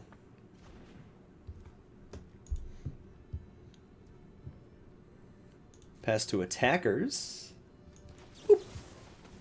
Sacrifice this guy, make a treasure. Boop. Let's create a treasure. Oh, dude. Yeah. Nobody ever forgets their first encounter with oozes. As soon as your DM's like, okay, yeah, your equipment begins rusting, you're like, my what? Does what? No, AJ, you can hang tight. I have made it a rule. I do not discuss anything remotely relevant to plot on the streams, because I want anybody to be able to hang out and do whatever they want to do. The only rule in chat, other than no robots coming in and spamming hate speech, is please no spoilers. Everybody watches in their own time. There's like 4 kabillion D&D shows out there. Not everybody has time to watch all of them. So that's my one rule. Boop. I don't know what he's using this for, but I don't want him to have it anymore, so we're going to get rid of it. I don't know what it does. I don't know what this card is gone. Just remember killing your first evil giant spider. Oof. You never forget that. Okay. Here we go. Boop. Yeah, I don't know what this card even does. When you cast or copy an instant or sorcery, put a book counter on Spell Satchel. Remove a book counter, add a colorless mana. Remove 3, draw a card. Oh, I see. So he like rampus bampused into this, and then I'm gonna kill him. Favorite D&D race and class? Lizard Folk Hexblade Warlock.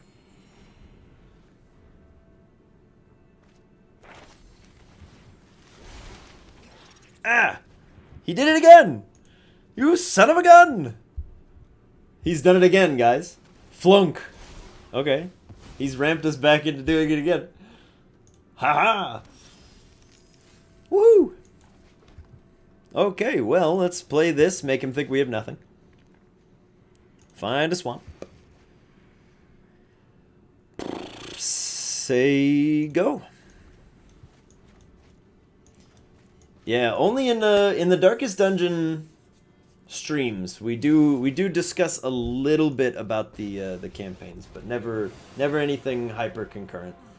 My mental stopping point for discussing any plot thing at all is session 60, because that was when we took a break for about a year. So most of the time that stuff's kind of fair game, but I try to avoid it if I can. Bloop. Haha, there we go. Now we find something that's worth playing. We need a mana source. There we go. Kill Professor Onyx, steal a life. Remember, if you asked, you have an NPC that you loved so much you turned them into a PC for another campaign? I do.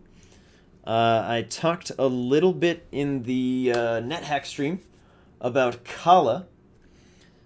She was an NPC, and I enjoyed her so much that when I finally got a chance to play, I brought her back.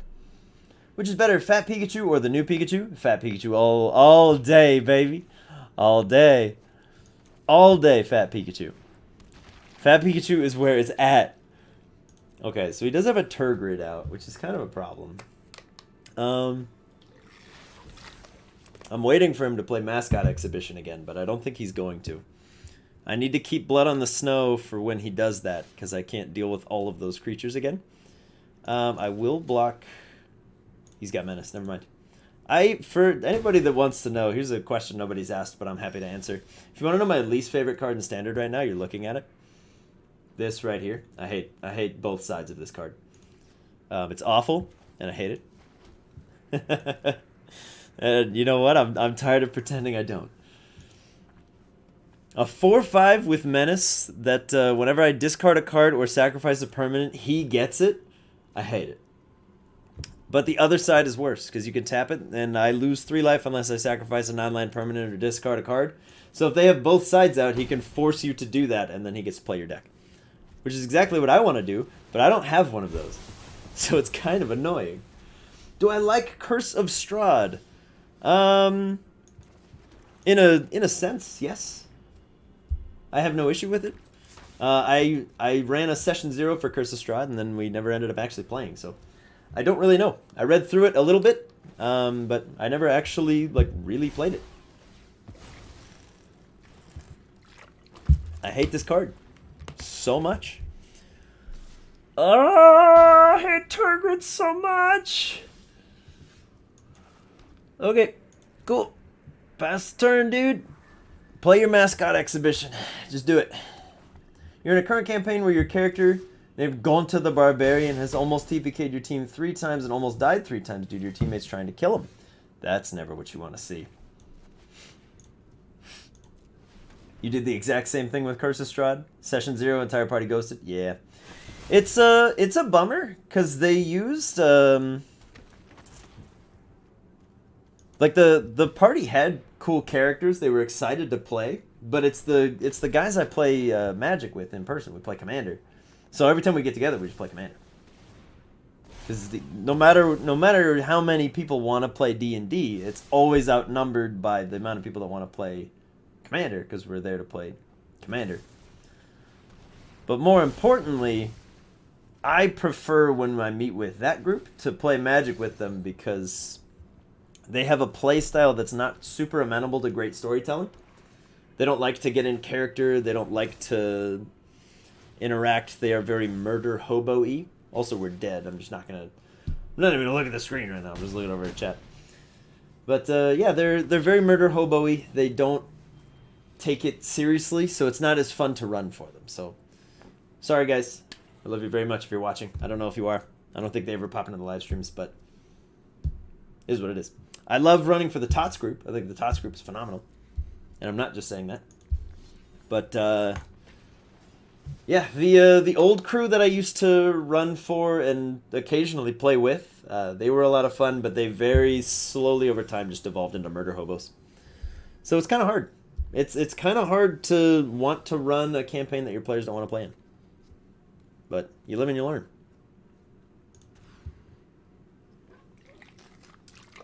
This hand is much better. You really want to get together a D&D 5e group and DM it?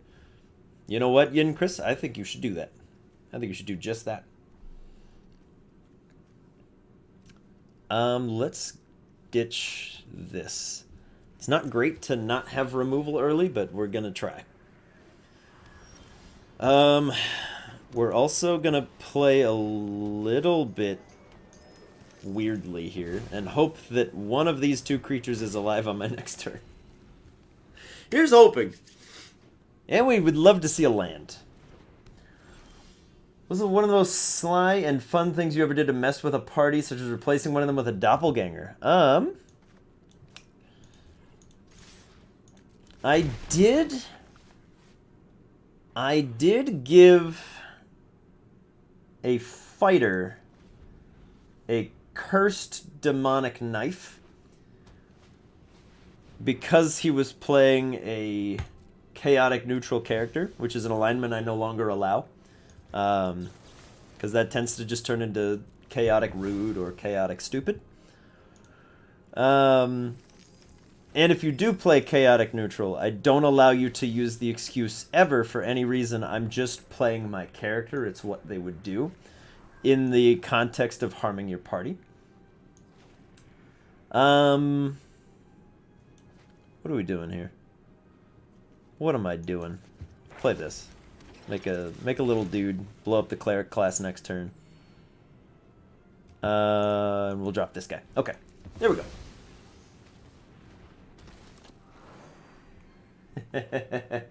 But I have never replaced anybody with a doppelganger.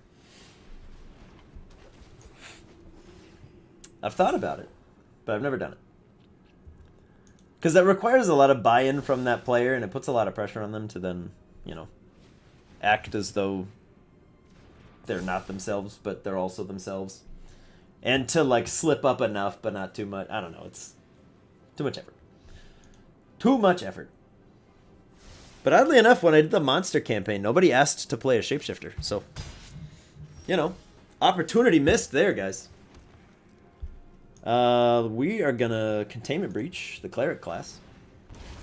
Steal a life from our opponent. Gain a life. And play a zombie. Haha! Bloop!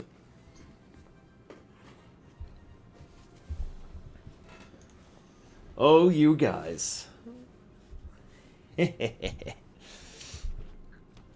But yeah, I know I've talked a lot about that campaign though. I won't get into that again because that's a sore subject.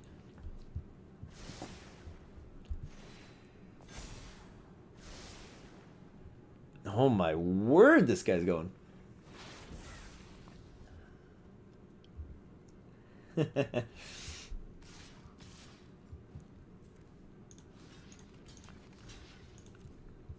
Okay.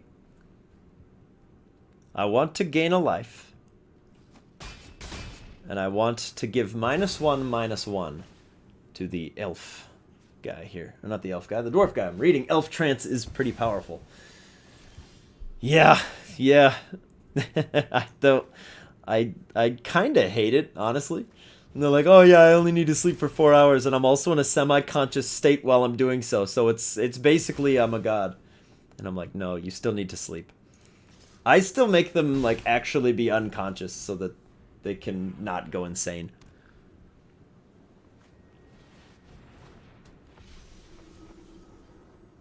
Ha! Ha!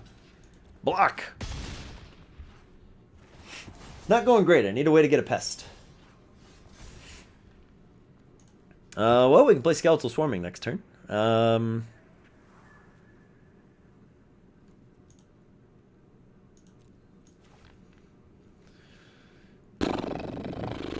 Jinkies. No attacks. We're going to take some heat next turn, don't get me wrong. Spy Salt and 15 losses in a game. These three things combined will make the worst gamer rage imaginable.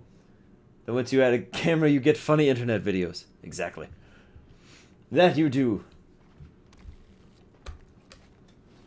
Oh, yeah. Yeah, DB, that's the way to do it, man. Destroy target enchantment. How could you? No! Okay, we're just gonna... I'm gonna block like this, and then we're gonna sacrifice one. And we're gonna draw a couple cards. Bloop, bloop, bloop, bloop. So we finally did the main combo of the deck there for like half a second. We did it. I need a way to make a pest. I need a pest real bad. So I can do this. He does run Dawnbringer Cleric, which does blow up our Skeletal Swarming for really like no buy-in at all on his part. But I can't have you making any more angels, my good friend, so you have to die. Alright. I don't know, man. This is going to be a tight one. We have a rough matchup against mono white and white and green as well. We either kill them very quickly or they run enchantment removal and we get killed. Okay, I don't have a board wipe, so I do really want to keep the Witherbloom Apprentice because he's kind of the only way we have to get back into this game. Now this is good. Boop. Let's do that and that. Okay, he needs to start answering the skeletons or it's not going to be looking good for him. What about rats? How do you deal with a rat deck? Sweepers. Sweep the board, exile the graveyard. That's how you deal with rats. I do have a cats deck in Commander. It was the first deck I ever had. It runs in white and green. And it was cat tribal. So every card in the deck with one or two exceptions is a cat. And one of the cats gives your opponents rats with death touch, but they can't attack you. So it forces them to attack each other. Oh boy. Oh boy. Oh boy. How? Oh boy. Okay, well, we have death touch. We have death touch skeletons. Go forth, death boys. We're a little bit really dead here. And I think our opponent knows that. All he has to do is not block. We're super, super dead. We did not get a sweeper. We really needed to see a sweeper. I needed that blood on the snow. Top 5 favorite spells. Oh, God.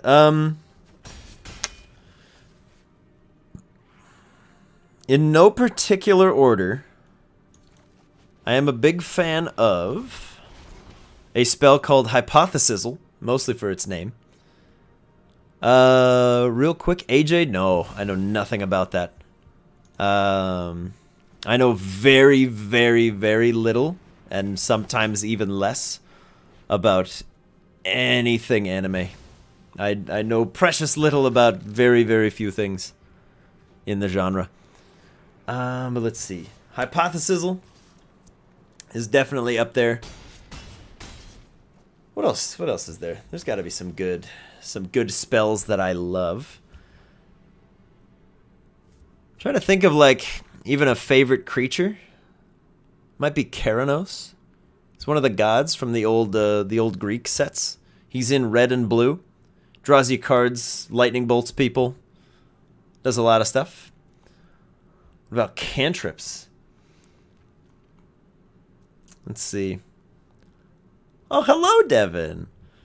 But let's see. If we talk about D&D spells, what are my favorite D&D spells? I don't really know. I don't play a lot of casters. It's because I haven't had the opportunity to. But I do enjoy, as far as cantrips go, I think I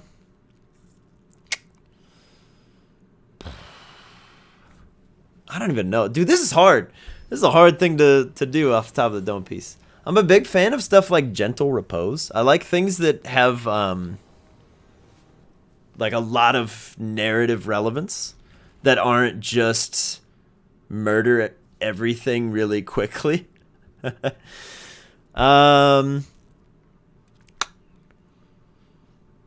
Guiding Bolt. Guiding Bolt's an old favorite. Fireball and Lightning Bolt are classics, but they're too vanilla. One of the new ones I really like is Dance Macabre. Lets you be a necromancer before like level 9, so you can actually do stuff, which is kind of cool. Animate Dead, baby. Let's see. Rope Trick. Rope Trick's my favorite. That's my favorite spell, hands down. My favorite idea for a character is a Kenku wizard, who anytime fight breaks out, he just goes into the rope trick and casts spells through the rope trick. I don't know or care if that would actually work. It doesn't matter to me in any way. I just really want to do that. I think it would be so fun, and I want to do it. Okay, so we're going to kill our Ghast here. And we're going to give his Merfolk Windrobber -1/-1. Keep that thing off the field. Favorite Pokemon game? Heart Gold, Soul Silver. Either of those two. Both delightful.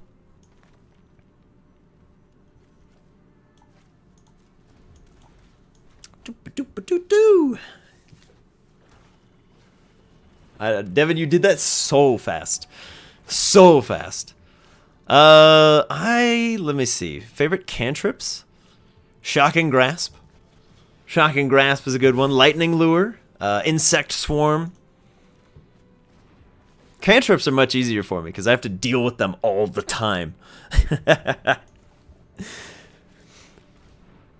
Oh yeah, Devin, I'm curious on your take on that question too.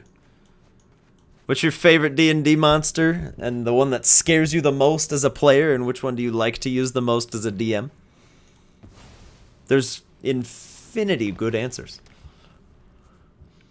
Yours is Ruby Sapphire. I can respect that. Ruby Sapphire was the first one that I like really played when I was conscious to know what I was doing. Where I wasn't just like a toddler. Smack him. And end the turn. And if he flashes anything in, we kill it. Oh, that's fine. He's going to return to my hand. That's totally fine. I don't care about that at all. That's a 1-mana spell. I am not perturbed. Yeah, Shocking Grasp, I like that you can mess with somebody's reactions. I think that's really cool. Heat Metal was a classic favorite of mine. Okay. Other snow and zombie creatures get +1/+1. We're just going to kill that so that you have no board state for my turn. And, ooh.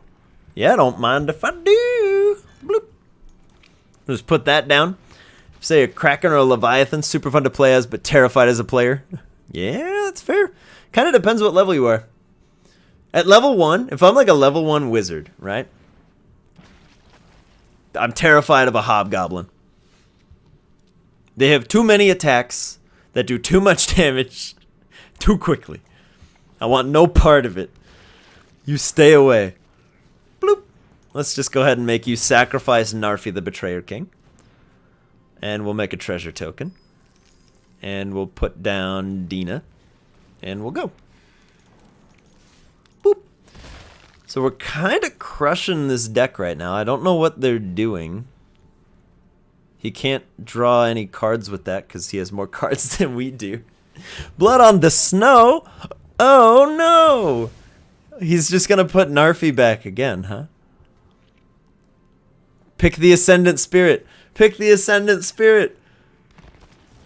Oh, no, he didn't. He didn't do it. Okay, well, he chose Narfi. That's boring and lame, and how dare you. All right, well, Skeletal Swarming's down, so we've got it. No, DB, they don't even need a Javelin of Lightning. They have tactics, so they have advantage if they're flanking you. They have an average AC of 16 to 18. And they do 1d8 damage, but if they're flanking with another Hobgoblin, it's 2d8, and they do an additional die of damage on a crit. So don't ever, just don't. Just don't ever be anywhere. If you're a low-level wizard, just don't. Just don't be a low-level wizard. It ends only in sorrow. It cannot end well for you. If you're a low-level wizard out there, I pray for you, and I hope that you survive to a high enough level that it's worth it to play a wizard. Okay, here we go. Gain 2 life, make a skeleton. Smart goblins are scary. Devin, have we ever talked about the... There's a story that I heard on Matt Colville's channel. There's a guy who was a Vietnam War vet, and he started running D&D for his friends. And he ran kobolds. And the kobolds used guerrilla warfare tactics and fought the players in a trench. And so these, like, 3 or 4 kobolds were able to, using genuine and legitimate just military tactics, kill an entire party of level 4 adventurers. Just like 3 or 4 kobolds. Using just pit traps, taking pot shots through little arrow holes. It's phenomenal. So if anybody ever tells you that a monster is bad or you shouldn't like it, screw that noise. Make them fun. Hello, Narfi. You narf. Get out of here, narf narf. He's got nothing. He has nothing. We're up against a control deck, and they can't do anything. This is the greatest thing ever. Oh no! Destroy all planeswalkers. What a waste. Unbelievable. Well, he could do something now. Okay. Well, bloop. Put that down. Hive of the Eye Tyrant, baby. All right. Here come the skeletons. Send in the skeletons. Let's get rid of Graven Lord. Don't need him drawing more.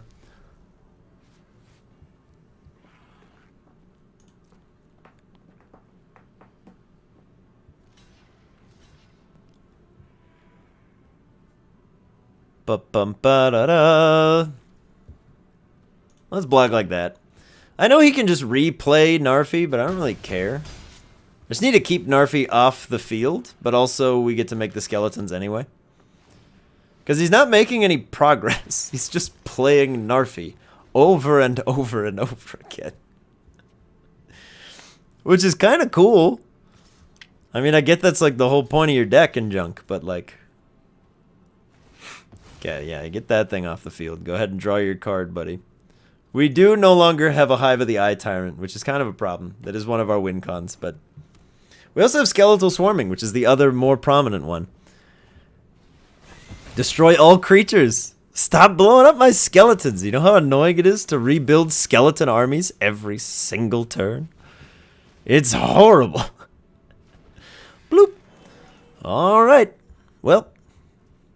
End the turn. Snoop. Draw a card. Hey, finally we got our own. Oh my word. Okay, so we can get Lolth back. My goodness, gang. He's got so many answers.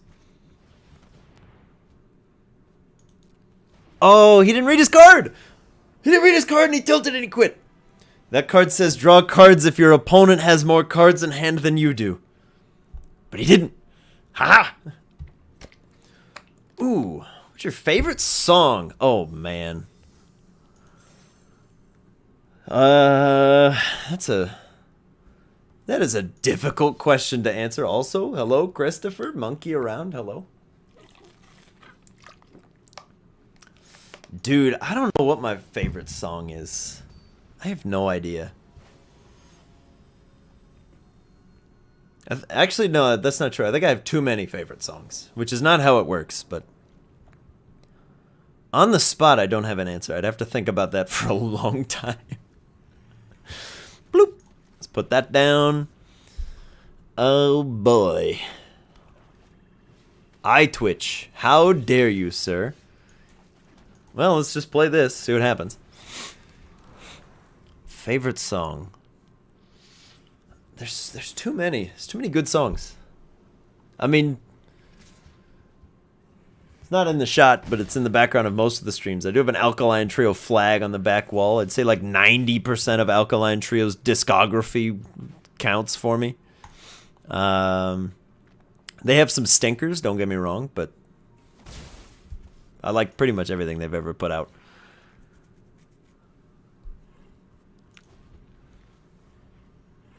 Our opponent is playing Oars of Haven.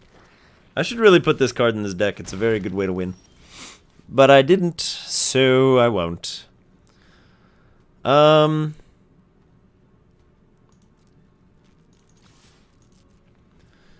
favorite song is This Could Be Anywhere in the World by Alex is on Fire.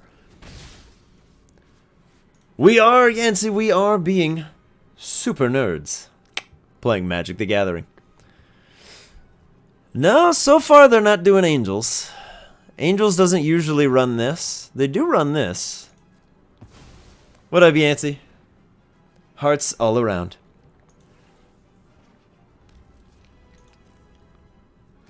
Okay. Alright, well, we're 1 mana away from having a lot of fun, so let's go get that mana, shall we? It's not the greatest thing to Binding the Old Gods of Shambling Ghast, something he wants to kill for 4 mana. If he drops the Book of Exalted Deeds, we can pretty much scoop, because we don't have a way around that. It's a Lolth. Never mind, we're okay. I can just make him sacrifice it next turn. It's gonna be great. Okay, so Oh, or we can just Rampus Bampus Ramparoo and do it this way. See ya. The light is insufferable. All right, we're going to be in a tight spot if he plays Book of Exalted Deeds at any point in this matchup. The Lady of House Yeet has arrived. Welcome, Yancey of House Yeet. Everyone is playing Spooters. It's Magician, it's because Lolth is just really good. Lolth fits into pretty much any deck that runs black. You just kind of win. She does everything that a Planeswalker should do. Draws you cards, makes blockers, has a very, very strong emblem. We are still probably dead here, because I haven't really been drawing any mana. So we're just gonna minimize the threat. We're gonna be at 1. We're gonna be at 1 next turn. We might be lower than 1 if he draws anything at all. I've seen almost as many spiders here as you do around your house. That's terrifying. So we're gonna play this as a blocker so that we can block the Faceless Haven. And we're going to play this because I can't block that. Don't walk around here barefoot. Dude, that's terrifying. Another Faceless Haven. Okay. Oh, that sucks. That sucks.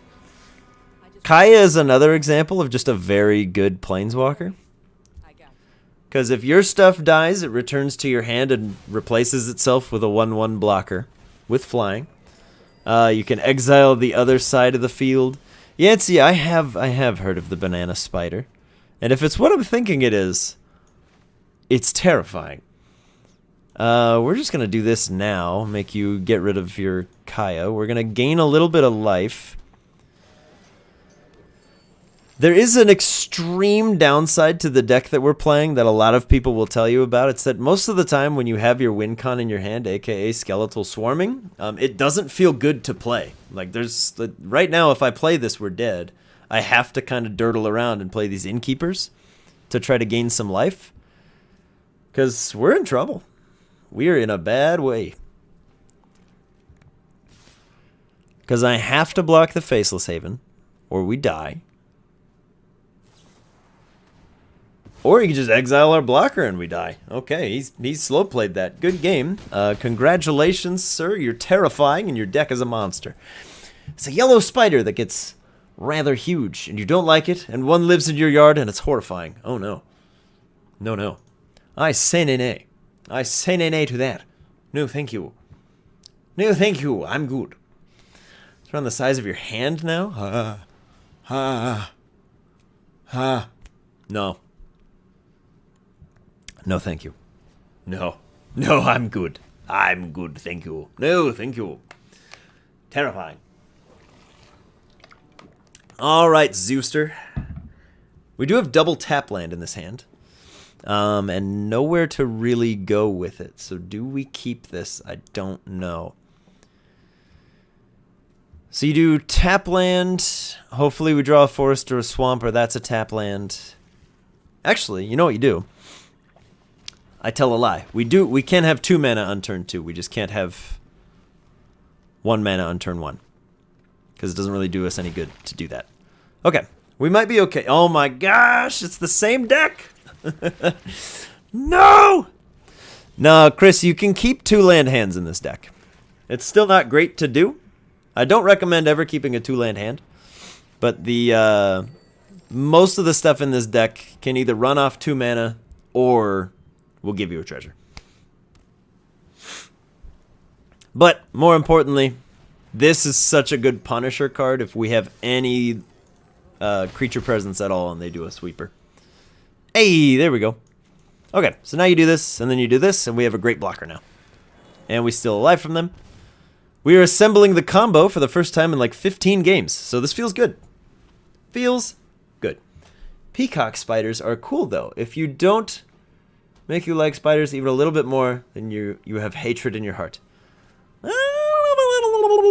Oh, no! The combo's gone, guys. It's gone forever. They exiled the combo. Oh, they exiled the combo. Well, no blocks. We got a land.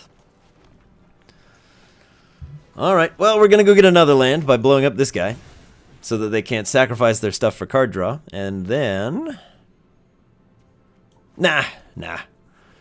We need to wait until... we might want to block something. Peacock spiders are little colorful jumping spiders that dance around and just have a great time. I'm happy for them. Still scared of them, but I'm happy for them. A Shambligast. Okay. Search your library for a forest card. I'll take this one, thanks. Okay, we're gonna play this. He's probably got a counterspell. Because he's got lots of open blue. Okay, it's fine. So we can't play it again this turn, but... I'm not salty at all. Oh no. Okay, 1, 2, 3, 4, 5, 6. He is very, very close to being able to cast that. So we need to see a Blood on the Snow off the top of the deck, or we're probably dead very soon. If he plays a land, or can kill a Shambling Ghast. Nope, never mind. He doesn't have the land. He's going to go find it. Okay. We have one more draw to try to do this.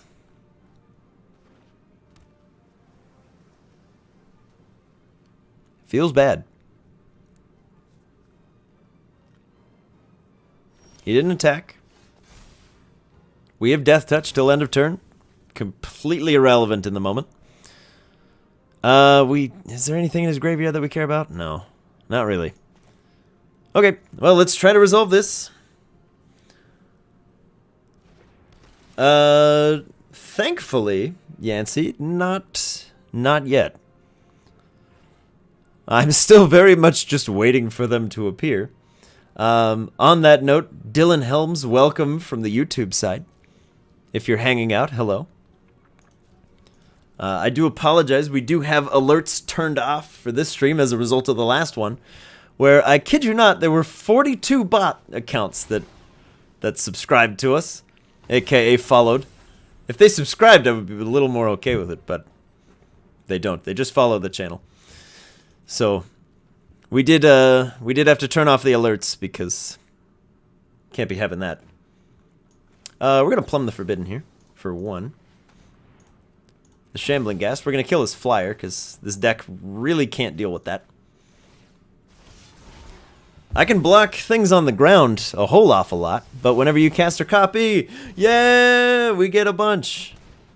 Okay, we get a bunch of stuff. So now we play this.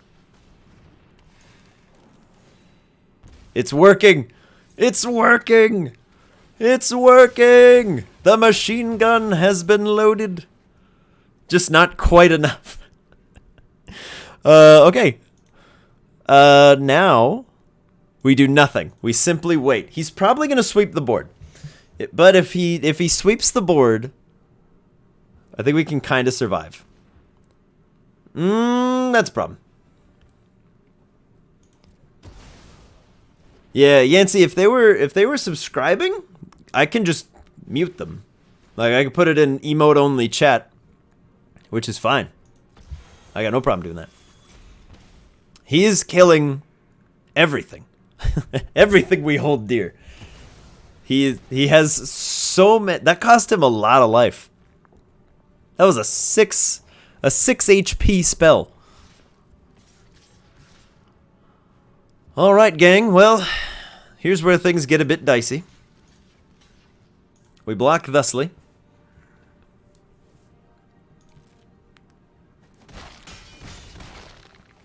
Yeah, Yancey, they are all over the place. If you were in the NetHack stream, there were so many.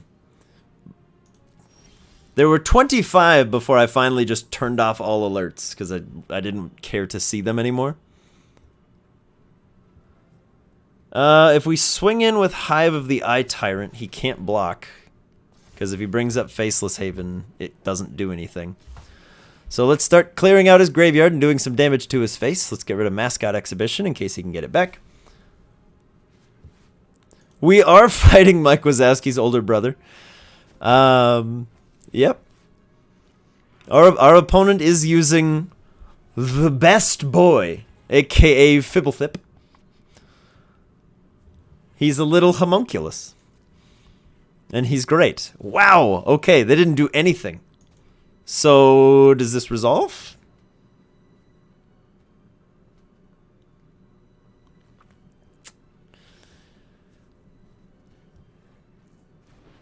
Yeah, Yancey, there is a panic button these days for exactly that purpose. It's delightful. I'm very pleased that Twitch would do something like that for us. Okay, so we're gonna make them sacrifice the Shambling Gas. They're gonna probably use it to kill the Prosperous Innkeeper. He's saving it. He saved our Innkeeper. Woo! Boop. He saved the Innkeeper, guys. He did it. Thank you for saving my Innkeeper from you. We're gonna make another Sedgemoor Witch. Probably next turn. He saved us. What a guy. Everyone, please thank our opponent for saving our Innkeeper, giving us an additional treasure token. What a pal. What a real pal. Great guy, our opponent. Great person, I should say. Don't want to make any assumptions here. Great person. Pest Summoning. I would love to get myself one of those cards. Please. But yeah, depending who you ask, this guy's name is either Fibblethip or Fibblothipa. Fibblothipa. He has no vowels in his name. So it's really just a matter of opinion. What his name truly is. Bloop. Bloop. Okay. Here's a skeleton. Esqueleto. Might as well play another Sedgemoor Witch. But yeah, he is ripped, man. He lifts. He does not skip arm day. That is for sure. Alright. No attacks. End the turn. Okay. He's going to play Mascot Exhibition. Our villain here. A 2-1, a 3-2, and a 4-4. Coming down.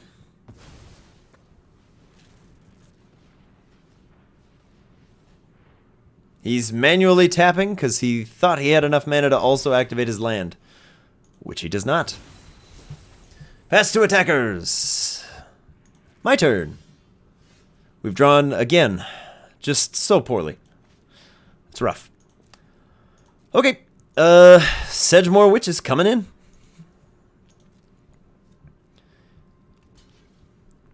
Okay. They do have Menace, my friend. They do have Menace. There you go. There you go. That's fine. And that's fine. While we have them, you can go ahead and sacrifice your Shambling Ghast. Give something -1/-1. Probably the Innkeeper. Or you can pay the 3 life and hit the Witch. He chose the Witch! He chose the Witch! So she basically got in for 3 damage anyway. We're going to gain some more life. Alright, it kind of worked. Let's make a skeleton and gain a life. He could use a better dental plan, but with a nice suit, a bit of a spruce up on the looks, maybe a nice hat, he'll be on the town looking great. Dude, all of the cards that feature that little homunculus in some way involve him being horribly lost. No!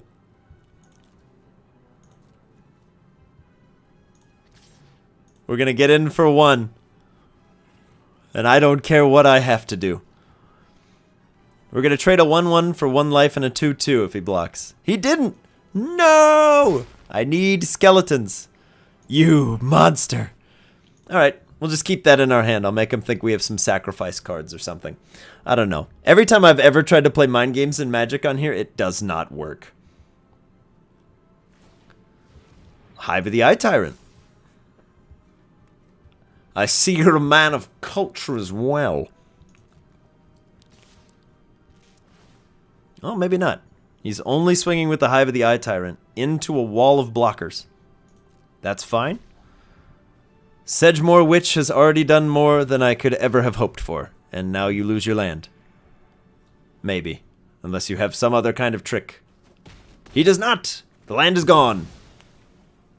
We got him! We got him! Okay. An Eye Twitch. There you go. Valentine! Boop! Okay. Now this is a good card. I probably should have played the other side. I'm always so quick to play this one. But whenever you gain life, you can pay one. Yeah, this was much better to play on the other side. Oh well. I almost never have the mana available to do it when I have this card, so I always forget the other side exists. But the other side buffs your entire squad. Okay. My turn to swing in with the Hive of the Eye Tyrant. Whoopsie day. Go to attackers. Attackers. And yeah, why not? Alright, what's in here that we don't want him to ever have again? How about Mascot Exhibition? Get that out of here. Bloop. Okay, so we're making some misplays. We're making some pretty bad misplays. I should have played this guy on the other side. Because now they're going to go into exile, which means they're not actually going to trigger to make the skeletons. Thankfully, they blocked our pest, so our pest will. And that's fine. Boop, boop. Okay, so the pest will die. Yeah, this was a pretty bad misplay. Because every time we make a skeleton, we could have been paying 2 and buffing the entire board. It happens. It happens. I make a lot of pretty bad misplays in Magic. But that's why I play it. You gotta get better. Deadly Dispute! It's gone! It's gone! Yes! Never mind! This is the greatest card ever. He didn't get to learn, which is what he wanted to do in the first place. That's bad. Okay, now he's gonna beat us to death with a 7/7 land instead of a 3/3. Okay, we're still in this. We're still in this. We're still in this. Bloop. All right. Skeleton and a pest coming in, swinging it with the boys. Oh, how I wish this was a kill spell and not a land, because then I could kill his land before he even does anything. Nothing is a misplay for me. You can make completely random moves, tell me it's what you meant to do, and I would have fully believed it. Yeah. This was a misplay. It just happened to kind of work out that he played a card that would kill something on his side, so I got some value out of it. So it was the suboptimal play, but it still worked. He is going to have a 7/7 land with Ward 4, so I can't even afford to kill it if I wanted to. Okay, he's tapping very carefully. He's going to have to use his treasure to activate the Hall of the Storm Giants. Ah!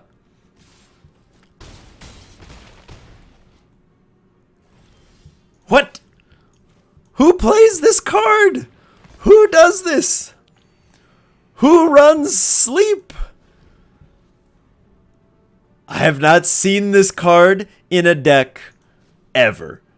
Who runs this card? I mean, it's working. Don't get me wrong. That's incredible. Who runs this card? Ah!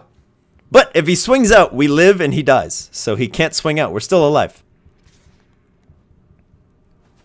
That was incredible. Please stop drawing lands. I beg you. We've drawn so many Landos in a row. And all I need are some non-Landos. We just need some non-Landos. Everything else in this deck is helpful. Please stop drawing lands. We have so many cards that get us out of this board state, but we're stuck because we keep drawing lands.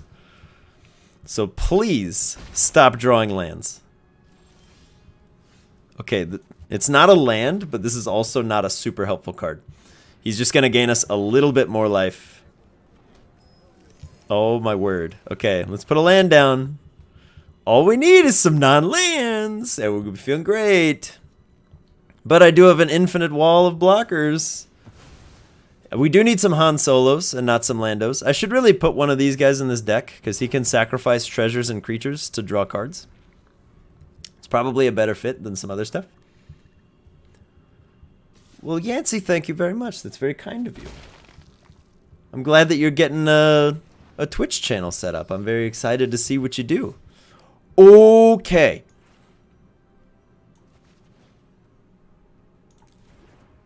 It's very tempting to do that right now. I'm going to wait until he taps out and swings. Or until he has no cards in hand.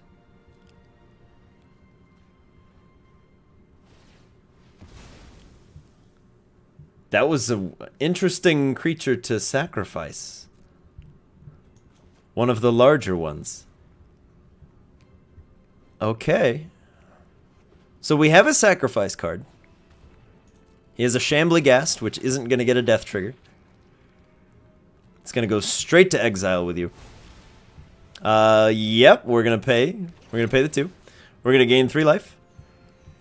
Our opponent is just refusing to kill us, and I don't know why.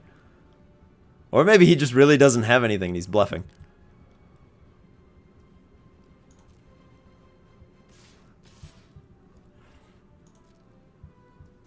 He's not doing anything.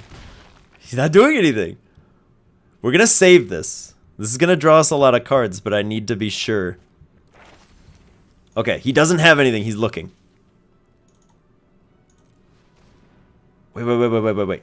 Do 3. Okay, here we go. You guys ready for this? I'm hoping this works. Sacrifice 3. -1/-1. On the eye twitch. Whew. Come on. Yes, that's fine. That's fine. Pay the 2. Gain 3 more life. It's all about removing his board state and grossly amplifying our own. There's another land, another land. We were so far from non-land. How is this a thing? Woo! Pest summoning. Okay. Okay. Dude, we were gonna draw... There's another one! Get out of here! Okay. We want this. Because we want to gain a bajillion life. And be just generally difficult to kill. Okay. Bloop, bloop, bloop, bloop, bloop, bloop, bloop. We're gonna gain so much life. See, this is where it would be really nice to still have Dina out. Because then for every 1 life that we're gaining, they're losing a life. So literally every spell in our deck then just becomes a machine gun. That might be good to do to ourselves and draw, but let's just keep gaining life. I need to make it reach a point that really just every turn I'm just more and more sad that I didn't play that on the other side. Okay. No attacks. We have a lot of chump blockers. He might be able to bounce them to our hand or otherwise ruin our day. I'm hoping he puts Valentine back in our hand. If he does, I can give everything +3/+3 and trample. I just need to return Valentine to my hand. I need him to do that for me because I can't do it on my own. Or I need to draw the other copy of it in the deck. Okay, sacrifice a creature, draw a card. He's gaining a life. Okay. He's definitely going to win the long game, because he's going to find more answers than we are. But there's a couple cards that just sort of win it for us outright. Nope, just kidding. We did it. We got there. We got there. Our opponent had us dead to rights and just chose not to do it, so he did it. He could have just swung in with that 7/7 land every single turn, and eventually I'm going to run out of pests, but he didn't feel like doing it. Ha-ha! Yes! He's done it! Woot woot! I say woot woot! We've done it! Alright. What is the creature ability that allows you to attack but not tap it? It is Vigilance. You are very close with Vigilante, although I think that's much cooler. This hand has 3 lands, but is otherwise garbage.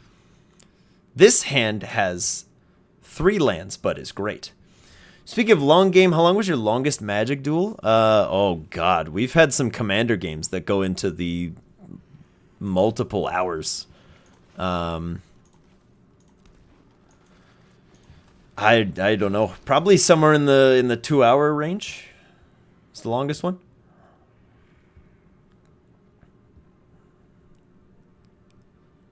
On here, it was like 35 minutes, but if anybody played back in the Ravnica block when they unleashed Eldraine on everybody, there was a deck with a cat, and there was a cat in an oven, and you put the cat in the oven, and you made a food token, and then you could feed the cat and bring it back out of your graveyard. But the interaction of that took so long on the client that every game was like 45 minutes.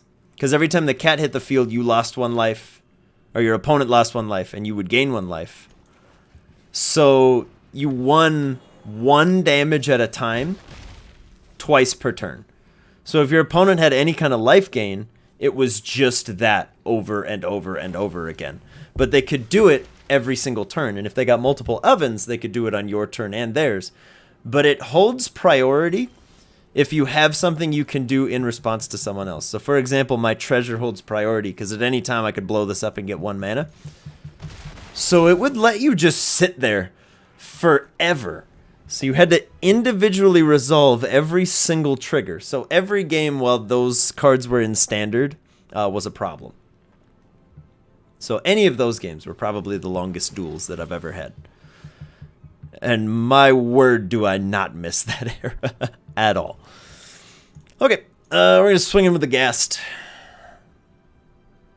And if they block to gain the life, we, I think, just let it happen. Because they don't have any engine that's going to help them with this. So we'll just clear the board. Boop. Risk Monopoly level of time. Yeah, sometimes, man. Sometimes. It just depends on what your deck and your opponent's decks are trying to do. If it's a life gain deck versus like a go wide, I have infinite blockers kind of deck, those games can take forever. If your opponent is trying to, you know, like mill you very slowly, then it's gonna take forever. If they mill you quickly, that's over on like that fast, that's fine. It's the slow, inevitable death games that really just grind your gears. What do we want to do here? I think we do this. And I think we grab Pest Summoning. And then I think we play Pest Summoning. And we steal another life from him. Them, I should say. I gotta get better at that. I've had friends run Mono Blue Brain in the Jar. At 4 of each, so it was just like 3 hours of just counters. Oh, no. No. No. Thankfully, in the meta that I play Commander in... Oh, wow. Discard 2 cards. Exile your graveyard. We'll do that.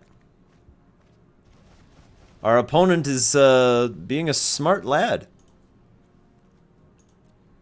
He's shutting the graveyard down. Yeah, the meta that we play Commander in, thankfully, nobody's deck usually has more than 3 or 4 counters. I tend to be the anomaly and have like 5 or 6, but I'm trying to assemble a combo like this. And you need your combo pieces to live.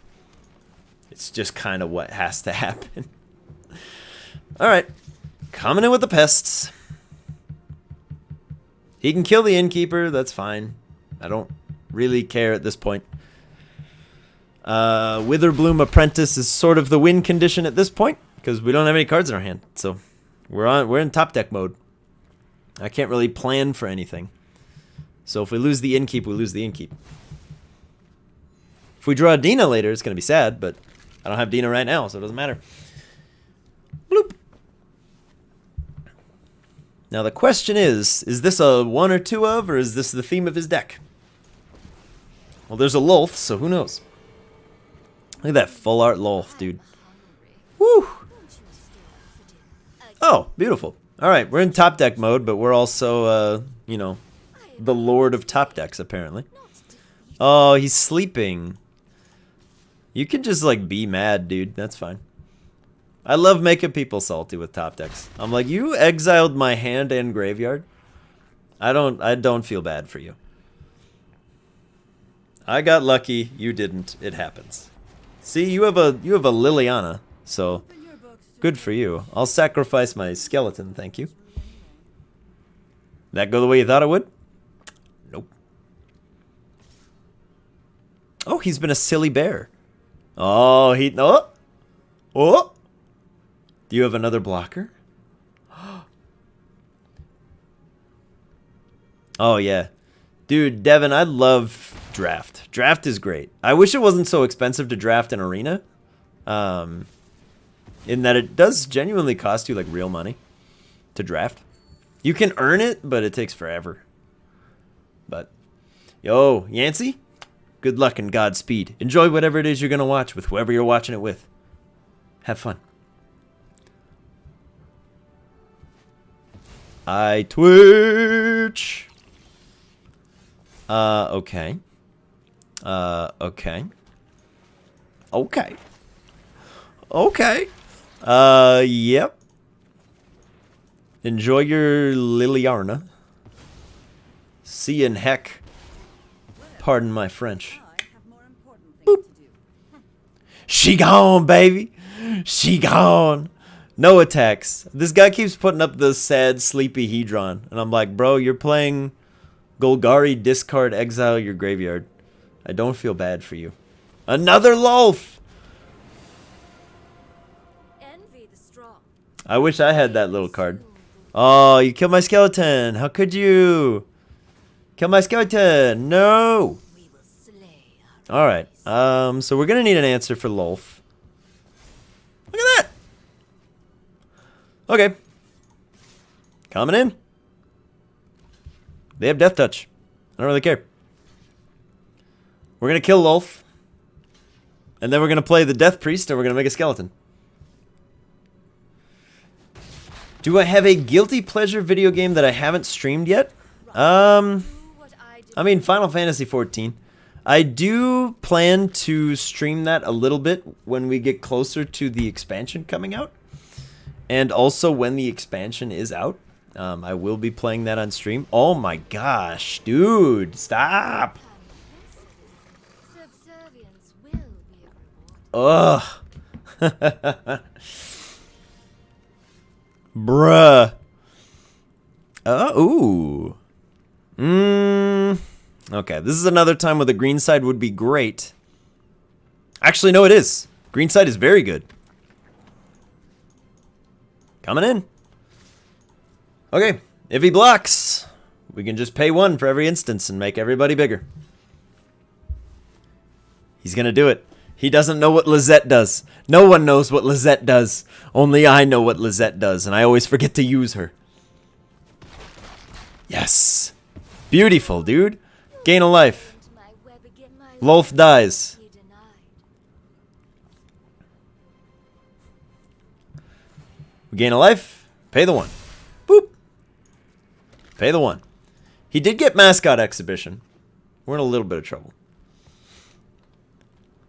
The deck does not do well against flyers unless we draw our Lolth, so hopefully we do.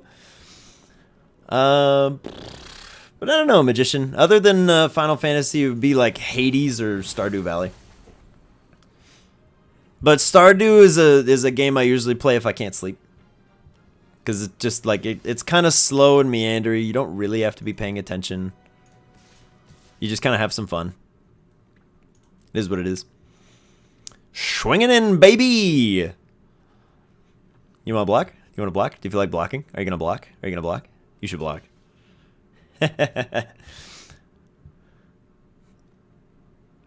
Bloop. But no, the only other guilty pleasure game I have is like Age of Mythology, but I've already streamed that like way too much. And I might do so again, who knows. Hades is really fun though. We might play a little bit of Hades. Maybe we'll play some today, who knows. If we're feeling in a... Oh! He harnessed infinity, guys. His graveyard is now his hand. But he doesn't have any mana to play anything. What's he gonna do? Environmental sciences? But why? He has 14 cards in his hand. He's gonna have to discard 7 of them. What's going? Oh my word, what is this card? Exchange your hand in your graveyard for 7. I've never seen anybody run this. What is this? This is madness. I need this card. Why is it mythic rare? I want one in paper. That would be so much fun for my elves. When all my elves die and my deck just kind of fizzles out for the rest of the game. Just harness infinity. They're all back. Are you kidding me? He has to discard 7 cards though. Dude. He has all his Lolths back. Okay, here's what we do. Sacrifice this guy. We gain 1 life. Auto pay.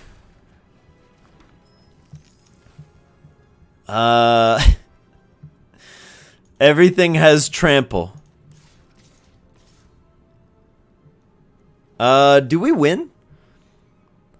He can block 4, 5, 6, 7, 8, 9, 10, 11. And we do 3, 7, 11, 20. We got him. We got him. We got him, everyone. I'm kind of an idiot. I don't think I did the math right, but our tramply Bamplies are going to get through anyway. I think we have him. Because he's going to try to block favorably, but he needs to be blocking damage and not to ruin the board state that's not going to exist after I swing. We got him, everyone. We got him. We got him. We got him. Boom. Get him. Get him, boys. It worked. It worked. What'd I tell you? What'd I tell you? No problem. We beat Doctor Strange. He harnessed infinity. And it didn't matter. Claim the prize. We got a pack. A Zendikar pack. Crack it. Dopamine, baby. Alright, what is it? It's a rare. It's a rare. Philath, the World Sculptor. Ooh. I tried to make this guy pop for a long time. He's just a little too slow. You can do it in a Bard deck, though. Makes him cheaper. Alright. Let's go, baby. Right back at it again. At the Krispy Kreme. Should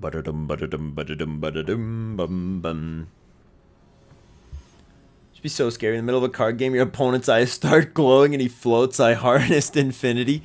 Yeah. I mean, I was scared. I don't know about you guys. That was horrifying. This hand doesn't do anything.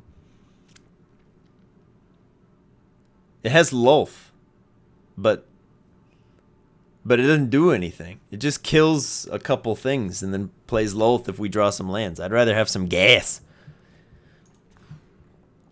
This hand is plasma. It has the entire combo, and we're going second so I can kill something. Dragon? Dragon deck? It's a dragon deck. Okay, we play this first. We play Valentine first. Okay. Magda's here. We need to kill Magda. Magda must die.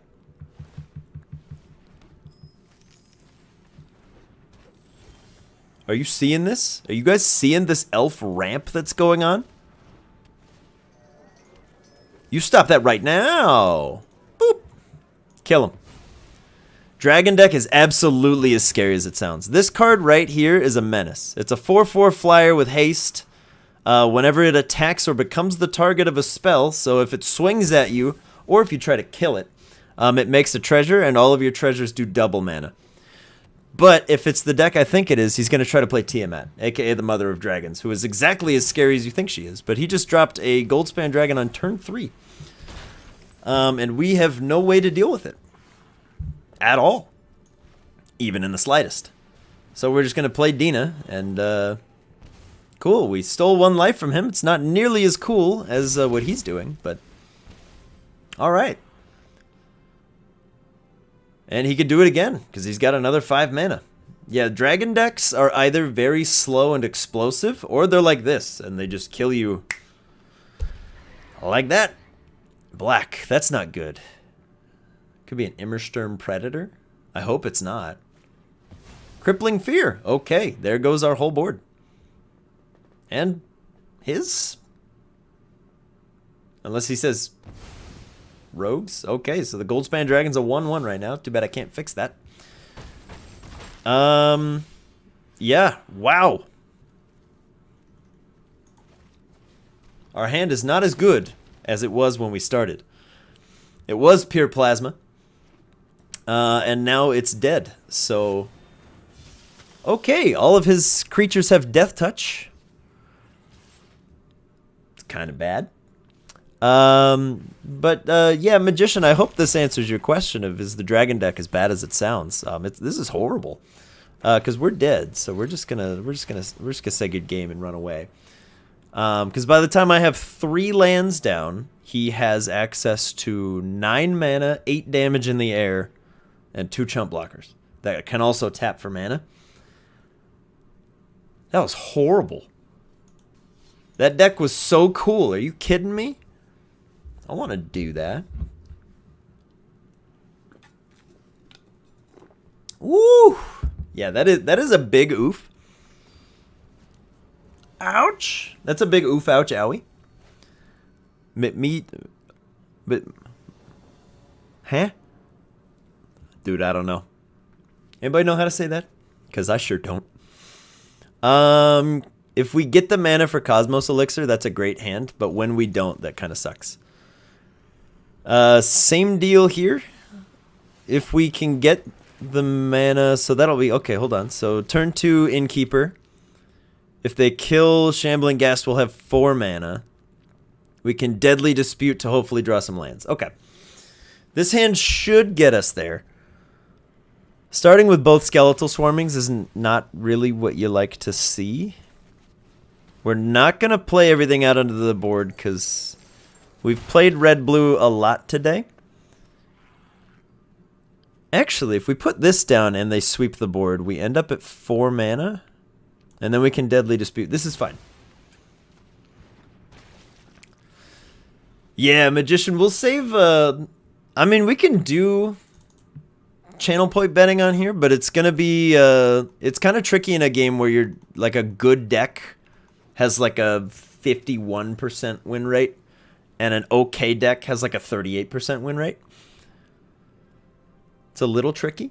But if we want to do some channel point betting, I can pivot to... Ooh.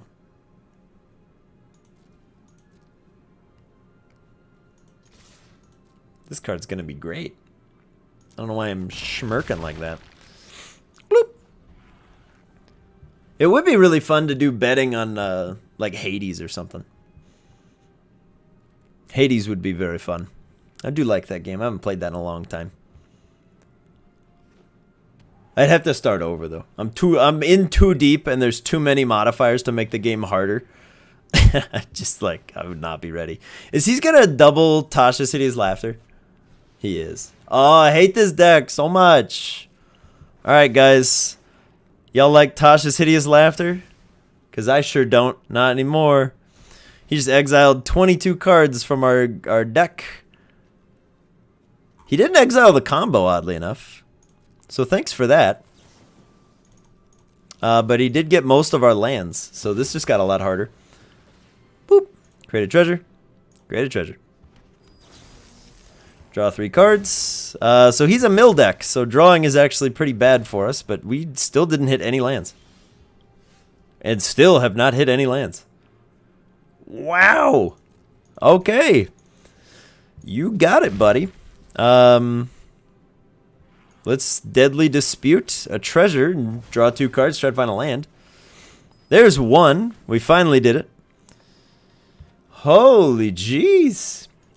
Will you try the same channel redemptions that you saw used on the other stream? Maybe. I mean, I'd feel a little bad about just like literally ripping his entire idea off, but they were very cool. Okay, so he almost certainly has a counter. So let's try to draw it out. Go into the learn board. Okay. That's fine. Teachings of the Archaics. Okay, we're going to try this again. We're going to get negated. No, he's going to let it resolve. What a nice man. Thanks, buddy. All right, let's attack. Attack on in.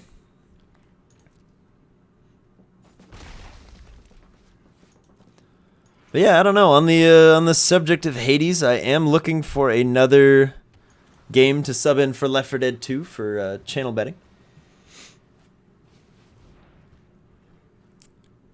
Teachings of the Archaics. He's gonna draw 3 cards because we have a full grip. Yeah, I have dug into the channel points a little bit. Oh! You thought you lost the job. No. Devin, that's never a good feeling, dude. You don't want to see that happen. Alright, let's see if he counters this. I mean, I would. I have nothing on the board right now. Why would you ever let me draw anything? Unless he has another Tasha City's Laughter and he's just going to mill me even easier now. Oh my gosh, we can play a land. Alright, gang, you ready to get countered and then lose this game? Because I am. Here it comes. Negate. Disdainful Stroke. Oh, wow. Okay.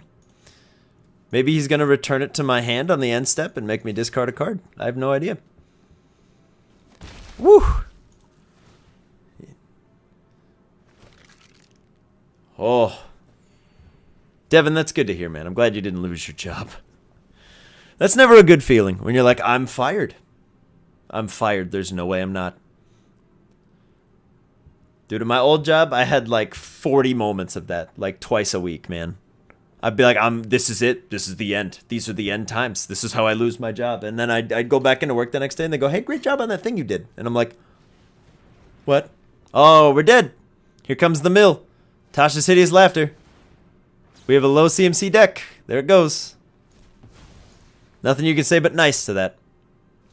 He exiled my entire library. Alright, gang. All he has to do is say it's my turn and we lose. Dang it. No! How could you? No! I don't know. I don't know, man. I've also been getting back into Slay the Spire lately. I don't know if anybody's played Slay the Spire. It's a very popular game. That's Slay the Spire. It's really good. It's phenomenal. It's a deck builder, kind of like Magic.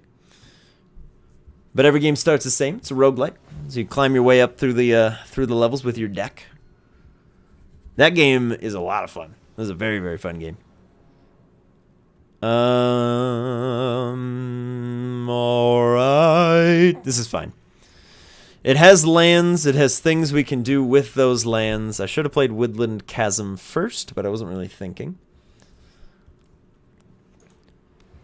And also, if I was a smarter boy, I would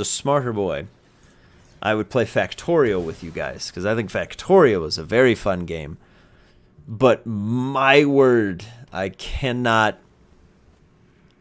do it. I had a friend I used to play that game with who would literally do like everything.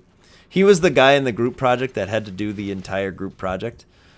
But he would do everything, and then I would do trains. I could set up trains. But that's it. That's all I could do. And I don't even know how to get to trains, which is the downside. Have I heard of the combat deck based one that is sort of a puzzle and a roguelike? I mean, there's kind of a lot. There's kind of a lot of those. So maybe. If it's not Slay the Spire, it might be... I don't know, is it Monster Train? I don't know. I've heard of Monster Train. I've never played Monster Train, though. That's not good. So this is the cat deck. For anybody who was wondering about the cat deck being an actual thing. Yes, it is. It's right here. Ooh. Oh, jeez. Okay. No attacks. There's a game came out forever ago called Ancient Enemy. That was a puzzle game involving cards and numbers. It was fun, but it's really short. You just kind of win. But it was fun. I do love a good puzzle game. I don't know what our opponent is doing, though. My guess is they're going to try to take some extra turns with this cat chariot and just sort of kill us. Do they have Commander on Arena? They do, but you have to play it with people on your friends list. Otherwise, they have a thing called Brawl, which is similar. It's Commander, but with a 60-card deck. So it's basically Singleton standard, but you have a Commander. Which is still fun. He's returning his own chariot to its hand. And then he's going to play it again to get 2 more cats. But Devin, I will tell you, I did make a pirate commander deck in honor of you. Yeah, they tried to make Brawl popular because people wanted Commander in Arena. And then they added 100-card Brawl to Arena. Fights in tight spaces. That I have seen. I thought that was really cool. I thought that game was super, super cool. I don't have it, for the record, but I have watched that. I have watched someone play that game, and I thought it was super, super cool. We need to draw some lands so badly. This also works. Please draw a land. Dude. I run so many lands in this deck. Can I please just get a land sometimes? Dude, fights in tight spaces is so cool. Do we want anything back? No, we don't want anything back right now. Let's just play Witherbloom Apprentice and chill. Just gonna sit here. Yas. Yeah, dude, they do have it in there, but they tried to profit immensely off of Brawl, where you had to pay to play it weekly, and there was such a riot about it that now it's free. Oh, okay. You just put that back in my hand. That's fine. Okay. I mean, he's going to get infinite extra turns. Probably on his next turn. Maybe the turn after. So we lose the short game here. We need to chill and just build some dope decks to go to some local events. Oh, dude. Happily. Oh, man. I have too many commander decks, and I need to make more. I can't be stopped. I will make more decks. Okay, there we go. We do this. We do that. Play the Witherbloom Apprentice. And... I think we just stay. If it's the deck I think it is, he's going to play a card called Alrund's Epiphany. And our life is going to end a very long time after that, because he's going to get infinite turns. He has enough mana to play it. There it is. Get 2 1/1 birds with flying. Take an extra turn after this one. Hooray! Choose your blockers. None for now. You let me know. Bring over some your binder and some cards. We can mess around. Ooh, baby! Yeah, I have Magician, I think, at last count, I think I had 19 or 20 commander decks, of which I enjoy playing maybe 6. So I should probably blow some of them up and make them better. But... Ooh, I don't know. Devin, a lot of cards go up in value as time goes by. So you might be surprised. I mean, you hate to do it, but I kind of need to live here, so auto pay, sack the innkeeper, steal a life from him, draw 2 cards. He gets another turn. And this is probably a foretold Alrund's Epiphany. Yep, there we go. Okay.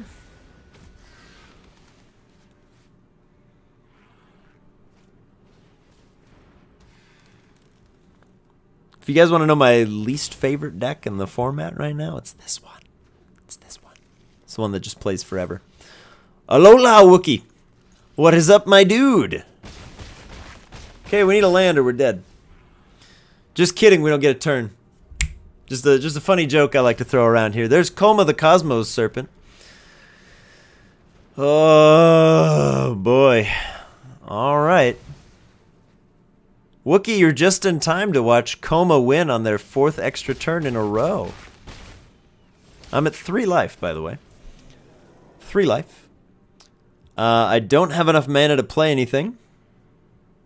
So, we're just going to go. All right. We needed a land. If we got a land, we could have stayed in for an extra turn. Yeah, that's the meta right now, guys. That's like the top meta deck. That's the deck I tried to make, but I don't have the cards to make it actually pop off.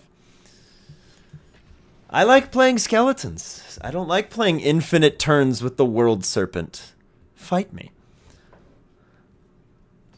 Yeah, 3 to 5 Komas is much worse than 1. I'll give you that. Whew. It's a nasty deck there.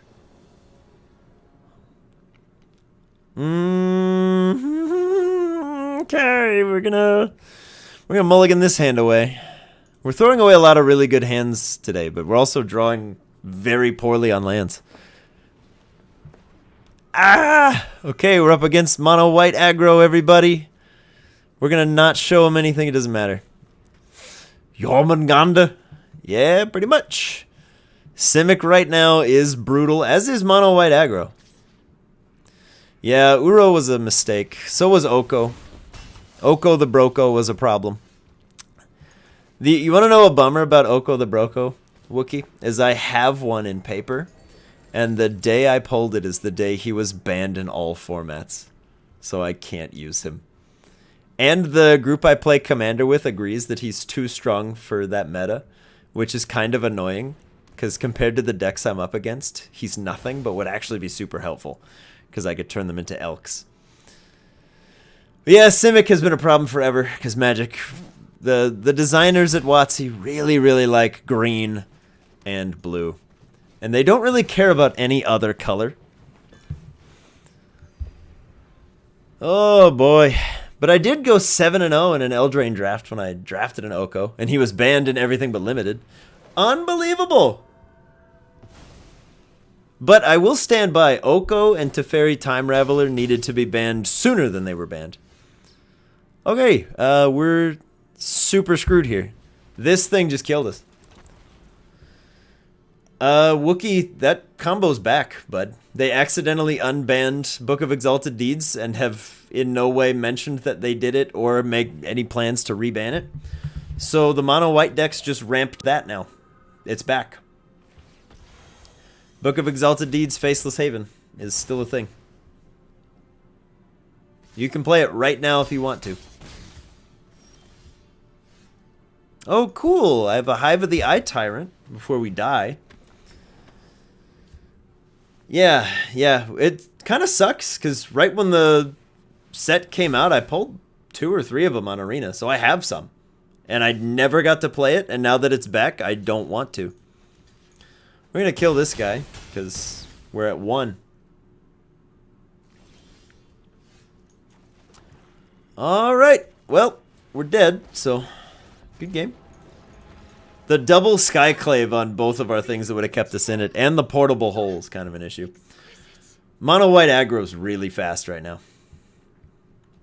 But yeah, let me do it. Let me show you. It was banned, but now I got another Gnawbone. It didn't even tell me. What? Book. I have 4 copies of it. It's not banned in any formats. But you only need 1. You only need 1. It's kind of annoying that you only need 1. But you only need 1. I'm tempted to put one of these in our skeletons deck. Sadly I don't have the angels that keep you alive long enough to cast it. And I don't have enough good mono white cards. We can try. Let's see. Let's Let's be bad for a little bit here. Palladini. We need the Paladin class. We need a couple Nadars. We need the Boast guy. This guy. Arnie!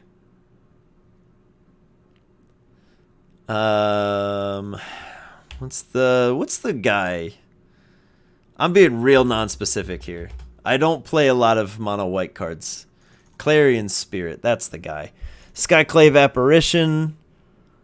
This card's hilarious. This is an arena specific card, by the way. It only exists in digital. If you're being attacked, make 3 1/1s with flying. It's kind of funny.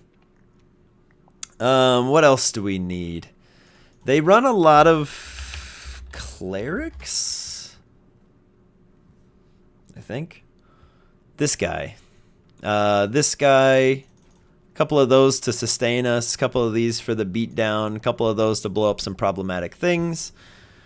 Portable hole. Yeah, I'll make a portable hole.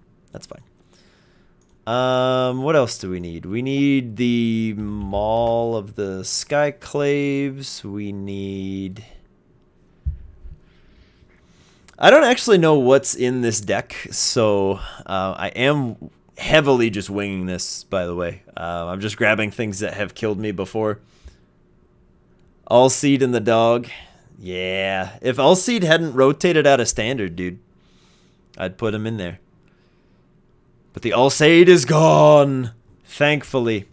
We need to learn this card and this card. This card, by the way, if you've never seen it, is amazing. It effectively gives one of your creatures vigilance, and you get a +1/+1 counter every turn when you attack. So that's really good. And then we need 2 of these in the mana base. We want to learn our lessons. So spirit summoning, reduced to memory, expanded anatomy, a couple environmental sciences. Maybe we only want like one of those. Maybe one of these, scry 2 and draw. I'm just throwing this in. You guys are getting an idea of how I build decks the first time. I just kind of throw everything in. They get edited heavily. Monk of the Open Hand is actually what we need to have more of, but I don't really want to... I spelled that wrong. Bahamut. I do have one. Okay. Let's actually cut Nadar. Okay. We're going to make a lot of edits here really fast. And it may or may not make any sense. I promise you it's okay. It's going to be fine. We're going to get through this very quickly, and then we're going to try this. We don't really want a Doomscar, but I kind of can't let myself run a deck that doesn't run sweepers. So we'll put like 2 in there. We do want a cleric class, actually. So let's go to... 2 of you. And cleric class. Okay, because now we can get 2 creatures back. We can buff every time we gain life. Spellbinder is actually really good. Dang it. Now what do we cut? Woo! Okay. And then I almost forgot we need a Faceless Haven. And a Book of Exalted Deeds. Because you only need 1. You just need 1, and then you just have to be very careful on when you play it.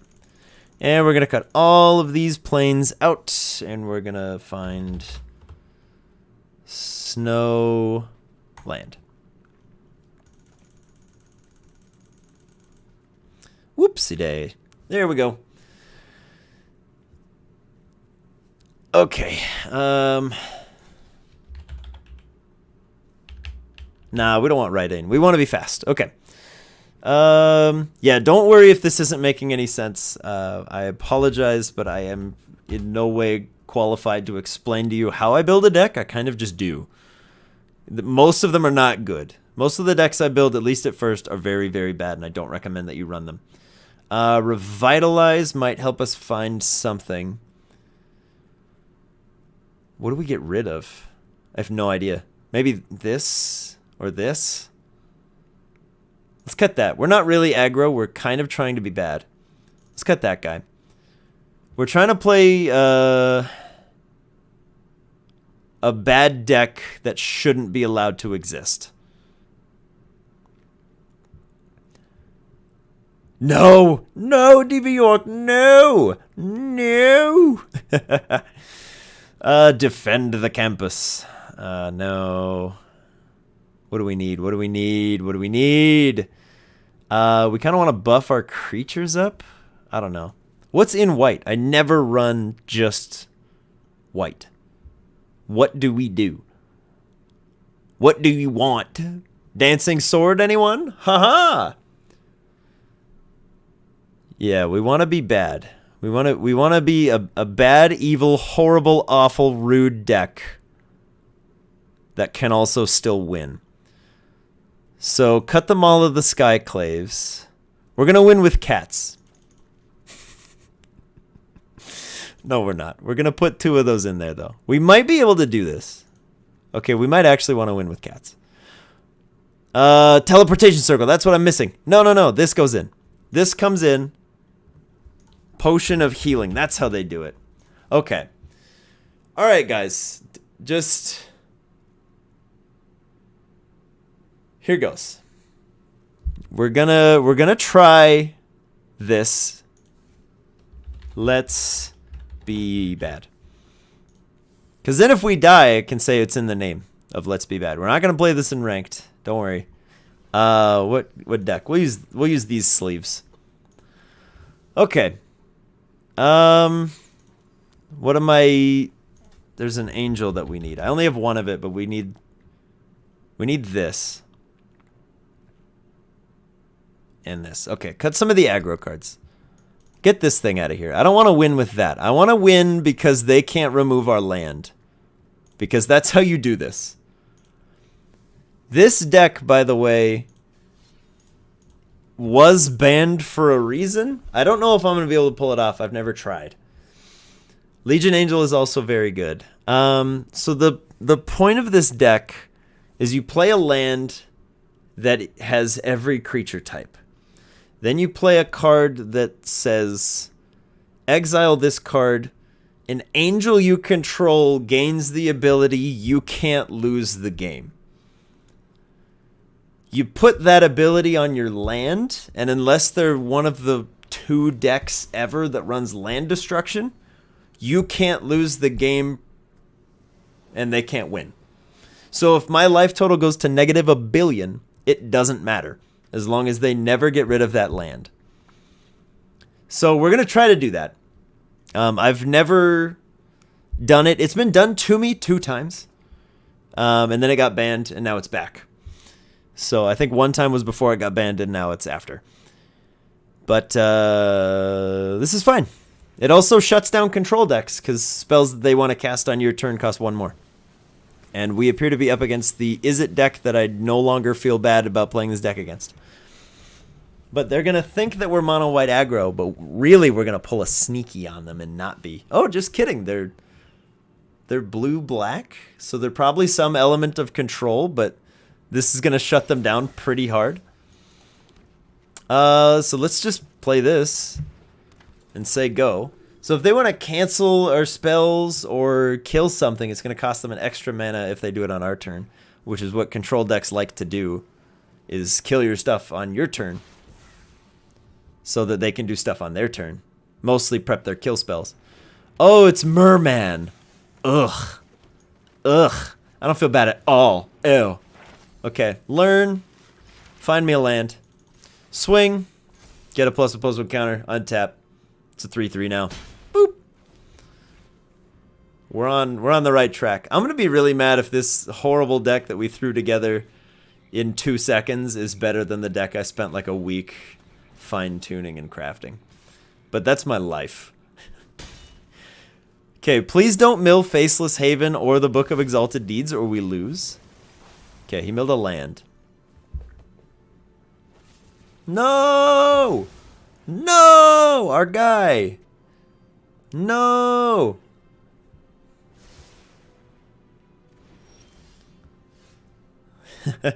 Should I just do it? Should I just do it? No, we need to get lands. No, I played it out of order. No, I'm so bad. But we couldn't have done it anyway. I can't play it in order. What am I talking about? Why am I so sad? Let's play this guy. Okay. I wanted to play this and then the other one, but we didn't have the land to do both. It's fine, guys. It's fine. It's going to be fine. It's going to be fine. It's going to be fine. It's going to be fine. Everything's fine. Don't worry about it. Trickster's Talisman again. Ugh, he's playing Rogue Mill. Get out of here. We're playing an illegal deck that should be banned. How dare you play Mill? No, Bahamut. No, he's a 7/7 indestructible dragon sometimes, but usually not. No. Alright, let's play this. Wow, okay, never mind. Alright, our janky glue is gone, so we're left with our own merits here. If this guy's like me, he's going to ramp into Xanathar. Play that on his turn 6, and then he's going to play our own combo against us, and we deserve every second of it. He's got another Trickster's Talisman. Can you stop having this? I'm sick of this. Get out of here. This is why I want Doomscar in every deck I ever play.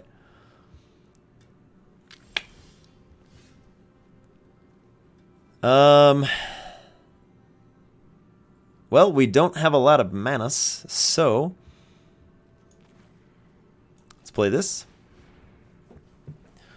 Maybe it gets countered. Who knows? We're going to gain 2 life. Hooray! You get Xanathar and he combos your deck on you. You'll give a sub to someone. Dude, it might happen. He only has to play 2 cards. Counter target spell. Rude, first of all, but secondly, it doesn't matter. I got what I wanted. I got my Spirito. Attack in with a 4/4.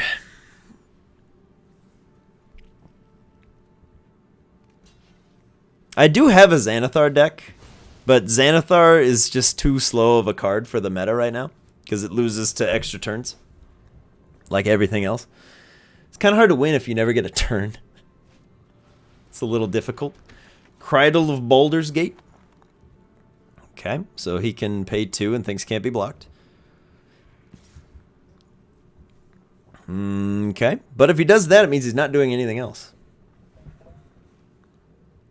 Yeah, if you do that, you don't have your counter spells, do you, bro? Got him. Roasted. Okay. Let's try to resolve this. And get rid of Cridle of Baldur's Gate. Oh, we got him. Okay. He's gone. Devin, kind of. He does kind of have a guide to everything because he plays your opponent's deck and prevents them from playing any spells on your turn. Oh, he's double blocking. He's going to draw some cards. We did it, guys. We did it. We're slowing him down to the point that he's not really doing much, which means he's probably going to explode the board next turn. But I don't know. There's not a lot of good sweepers that don't use snowlands in black, so there's a lot of individual kill spells. Ruin Crab. No! I don't feel bad at all for this deck. I don't feel bad at all. He's running Ruin Crab. Ruin Crab is dirty. I hate Ruin Crab. Okay, he hasn't milled the combo yet. No! Discard a card, mill a card, lose 1 life, you gain 1 life. This guy is a monster. I have Volo in paper. I've just never bothered to, like, do anything with him. No, he got it! We lost. We lost, guys. We lost. Because we can't do the combo now. We're like every other dumb aggro deck. I'm so annoyed that we just stomped Mill. But didn't even come close to the combo. Oh my gosh. Why? We got a card. Go blank. No. I don't think I will. Alright, let's be bad. Come on, we gotta do it at least once. Hopefully. Hopefully we do it at least once. He did scoop. We were pretty close to lethal on the board. We didn't have him, but we were like 1 turn away, so he must not have drawn anything good. But yeah, he scooped. I think we had a 4/4, a 2/2, a 2/2, and a 1/1 or something. And we were going to get 1+1/+1 counter. But I think... No, because I spent the mana. I got rid of his blocker, so he was just going to take a bunch of damage to the face. So he must not have had anything good in hand. That's the only thing I can think of. Because on board, he's not dead, but he's pretty well dead. Because mono white right now goes... Brrr. Oh, baby. Oh, baby. It's the ultimate starter set for mono white. I want to annoy the opponent. Teferi may be gone, but he's not forgotten. Not so long as Paladin class and Portable Hole exist.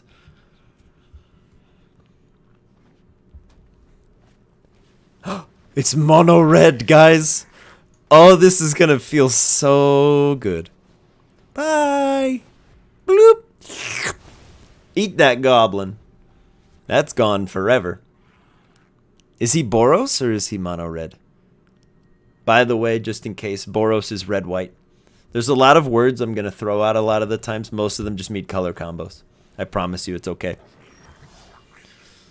Oh! Oh! Oh! We're being so mean, guys. This deck is so rude.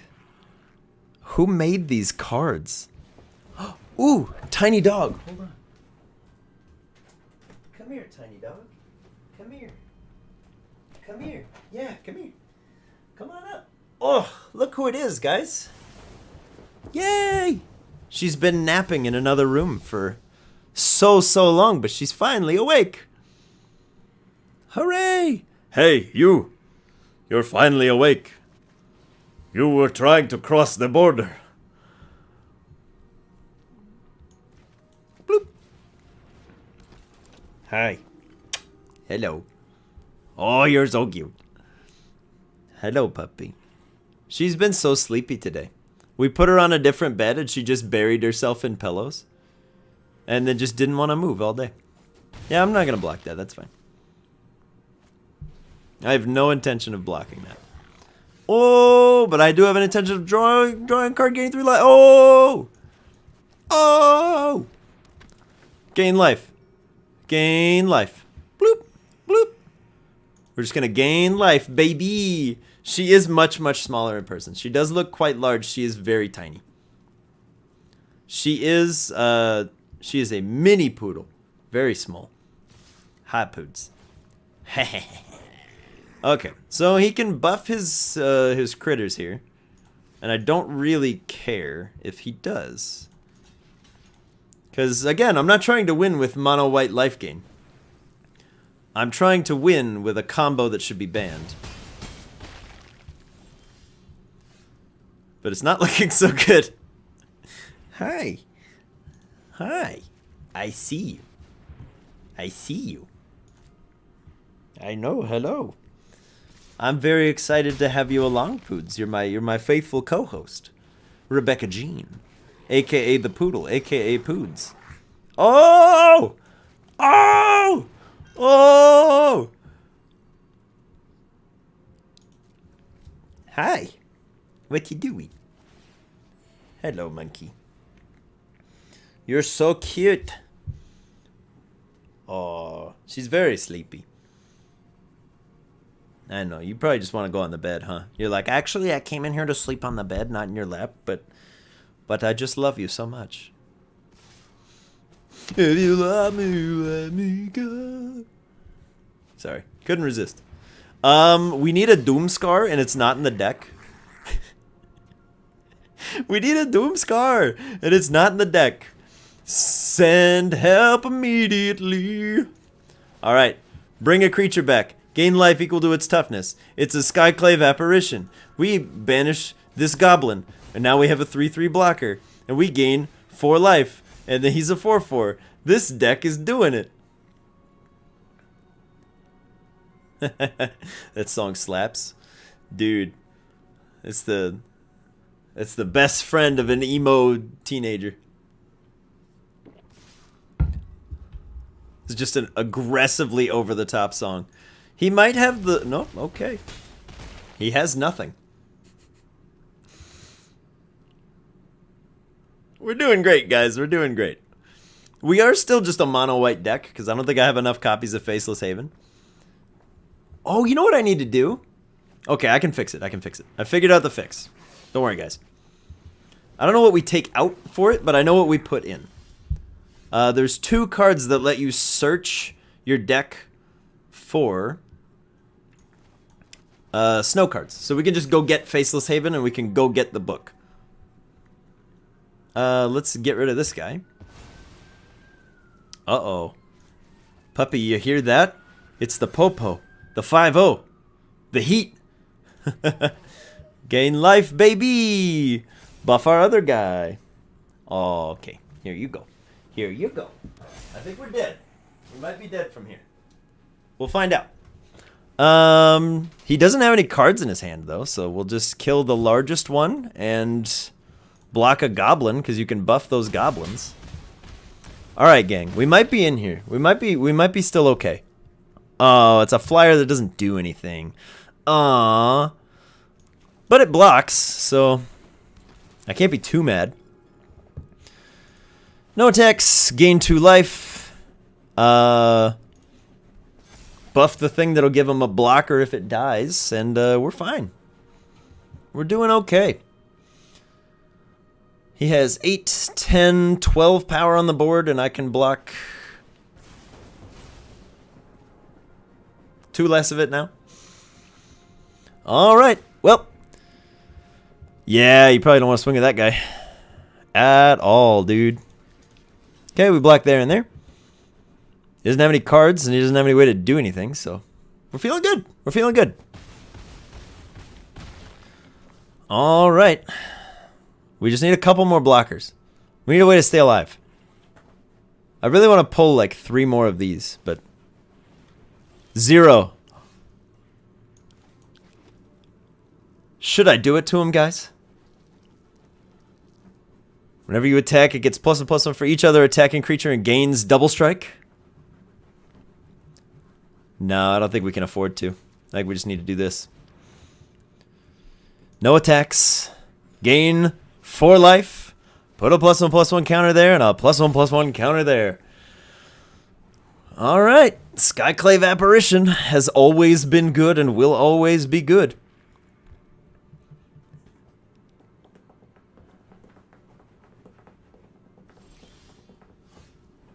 Oh, he didn't do it. Okay. I need like 1 extra mana.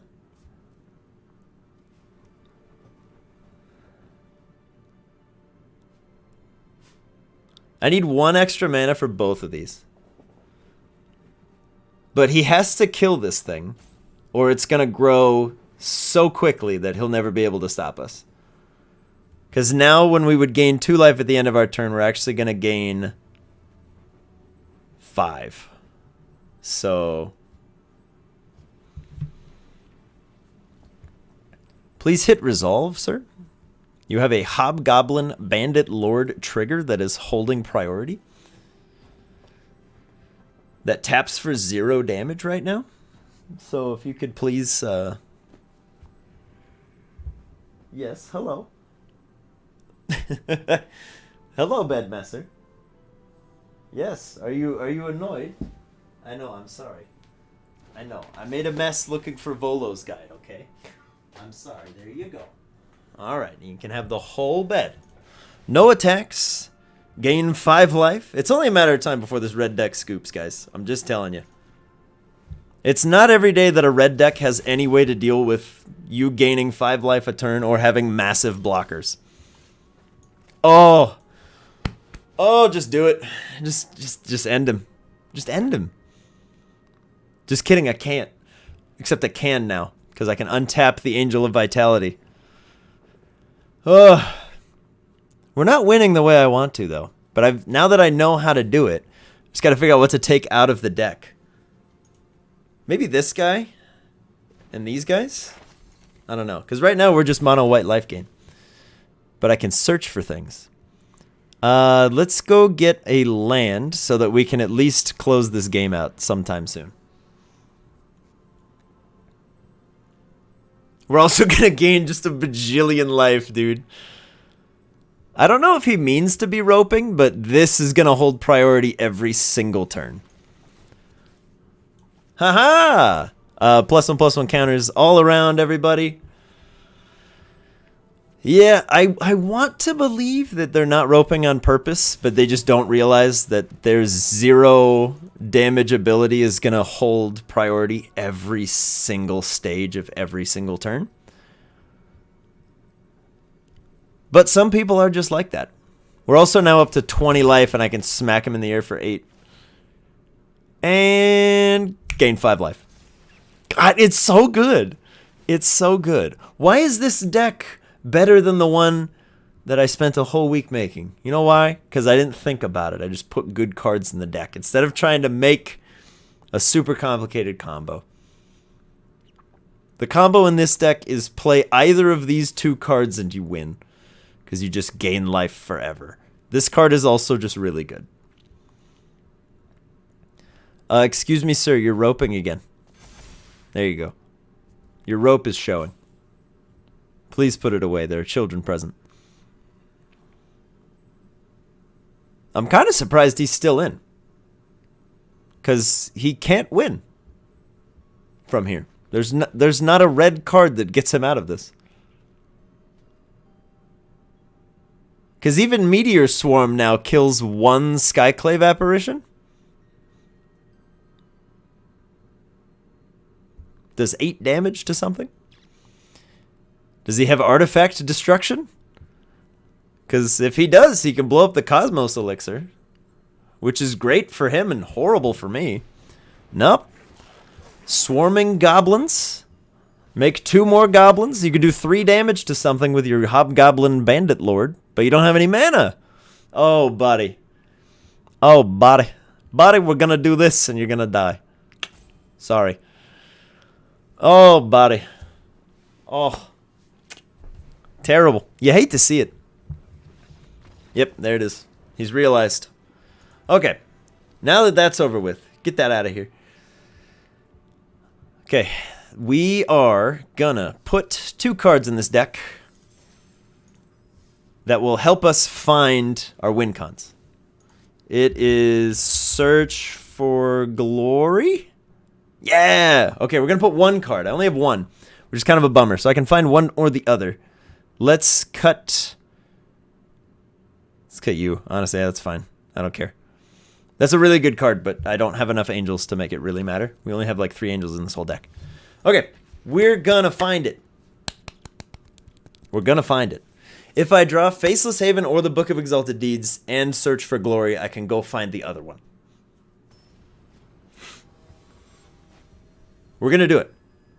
I want to do it at least 1 time today, where we get the combo and the person just like loses. No, I don't know. We're on the draw, but it doesn't have either of the combo pieces, and it doesn't really get us anywhere. Yo, Magician, no worries, buddy. No worries. Thank you for hanging out as long as you did. It's always delightful to have you. We're gonna toss you. We have part of the combo. We have 1/2 of the combo. All right, he can't burn us on our turn anymore.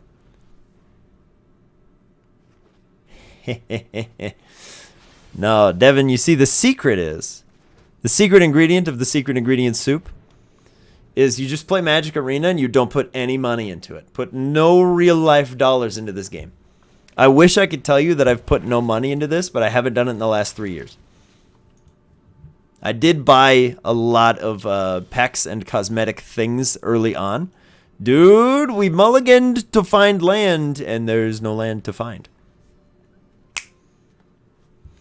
Ooh. I want to get this combo to pop. We're so close. We're so close. So we need 1, 2, 3, 4, 5, 6. Oh my word! Where's the land? Where's the land? No. Devin, you do and you don't. If you get it right now, I sound like I'm pitching this game. You don't actually. It doesn't matter when you get it. You start with some decks. They give you decks when you start. You can't have whatever that thing is. No. No. That can't be allowed to happen. Okay. We need one more planes before we can go get the thing. Because, oh, it's Thor! It's Thor! It's Thor! It's Thor! It's Thor. No blocks. It's Thor. Guys, it's Thor. Thor's here. Everyone on your best behavior. It's Thor. Are you... Exile Thor! It's on mobile if you have an iPhone, which I don't. I have an Android, and therefore I cannot play Magic Arena on the go.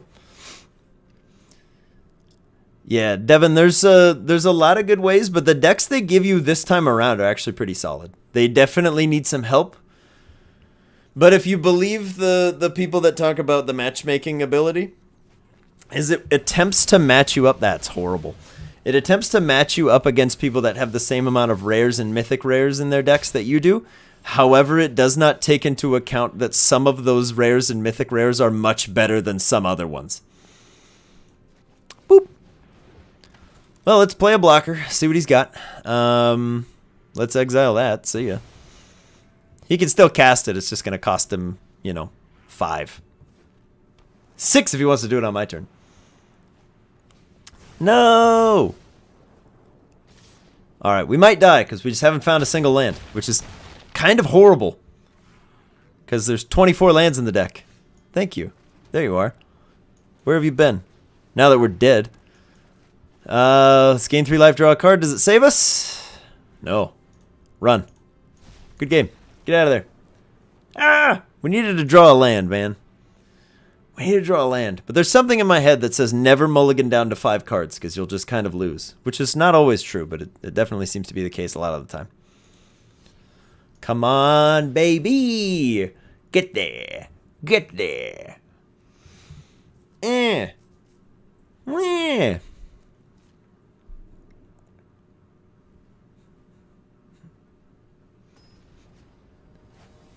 Yeah, Devin, this definitely scratches the itch. Because I get to play Commander on average like once every 3 weeks.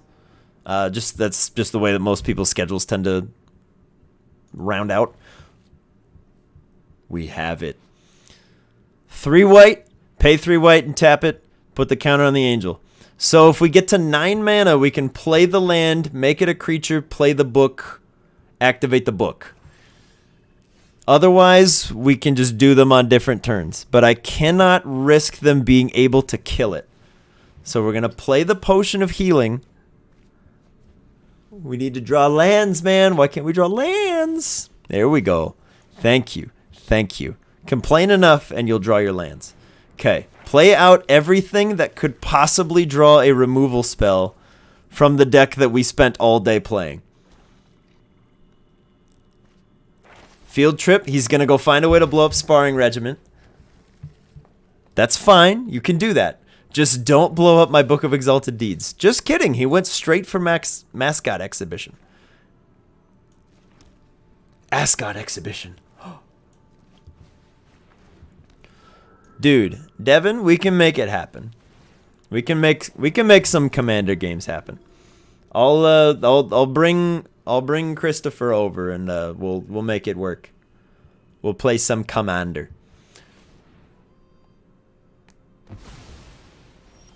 He killed all of our dudes. He punched the highlights out of her hair. All right, gang, you ready for this? Planes. Search for glory. Pay with snow. Find the faceless haven. There we go. All right. He might be onto us. He might be onto us. Is he onto us?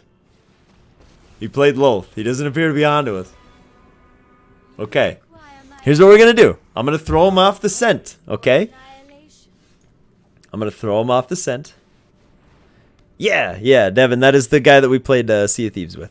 That is Christopher. Make a blocker. End the turn. Okay. Here we go, dude. Here we go. Okay. So what do we need? I need another... Oh, okay. We're gonna have to risk the combo for an entire turn. That's fine. I don't care. Don't find destroy enchantment. Don't do this to me. Okay, play it now. Never mind. Okay. All right, gang. We're gonna have to not do it for a turn. No. Okay. Activate the ability. Gain 3 life. We just need to live. Okay? We're gonna do it. We have the combo, guys. We have the combo, and we have enough mana to do the combo. You cost 5, so this can't hurt you. If I play this, he's gonna blow it up with this. There's no way he doesn't. So we just do nothing. Okay.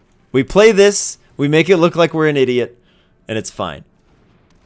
If he didn't grab Containment Breach, we could have done it this turn. We could have played the Book of Exalted Deeds and been fine. That's fine. That's fine. I don't care. Doesn't matter. It doesn't matter. We're gonna do it. We're gonna do it. We're gonna do it. I need him to use this card. But we will catch you. Because how many learns has he done? He's done 2 of those. He might have the pest learns. Please use Containment Breach, you monster. Otherwise, we need 2 more mana. Do it. Okay, yes, now do it. Sure, you wanted to get the pest. Yes! Okay, he's doing it, guys. He's doing it. He's doing it. He's doing it. He's doing it. We have a chance to get the combo. Oh, it's time to be bad. You guys ready to be bad? You guys ready to be rude? Horribly rude? The only way now is if he has another learn card in hand and that card again in the sideboard. Okay. Whew. Okay, there we go. Book of Exalted Deeds. Skyclave Apparition on the Sedgemoor Witch. Take the action. It's gone. Okay. No attacks. Come on. Come on. I've never done this combo and I really want to. He's looking for a learn card. Does he have it? Do we lose? Is what I need to know. If he has a way to kill... I need him to tap out, honestly. That was foolish of him, by the way. If you're ever up against this deck and you see this and you see this, don't waste these. Come on. Don't have a way to kill it. Please. Just put a land down, play Mascot Exhibition. You already played your land, never mind. Just tap out. Tap out all your manas. Tangled Florahedron. Alright, guys. He might get us. He might still get us. We can still lose. I don't know. Do we risk it? Do we risk it? Do we risk it? Do you guys think we risk it? We have the combo. But if he can kill it, I'm a sad bear. I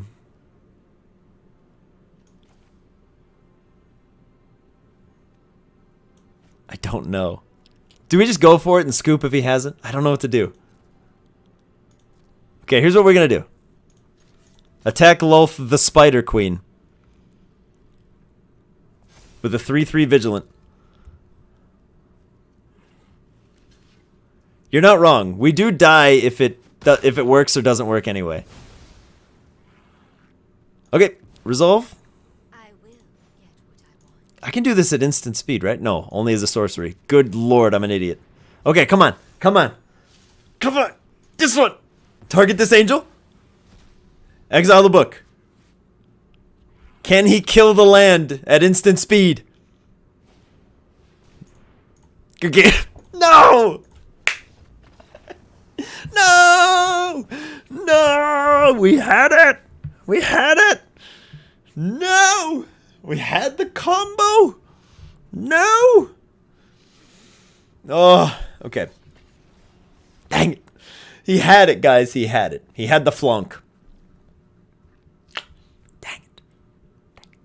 I can't be too mad. We're playing a banned card, and it's legal. I can't be too mad. Just a little sad. Just a little sad that he had it. I'm sad that he had the 2 flunks in his hand. Okay, I kind of thought we were gonna get lucky. I figured we could maybe get him.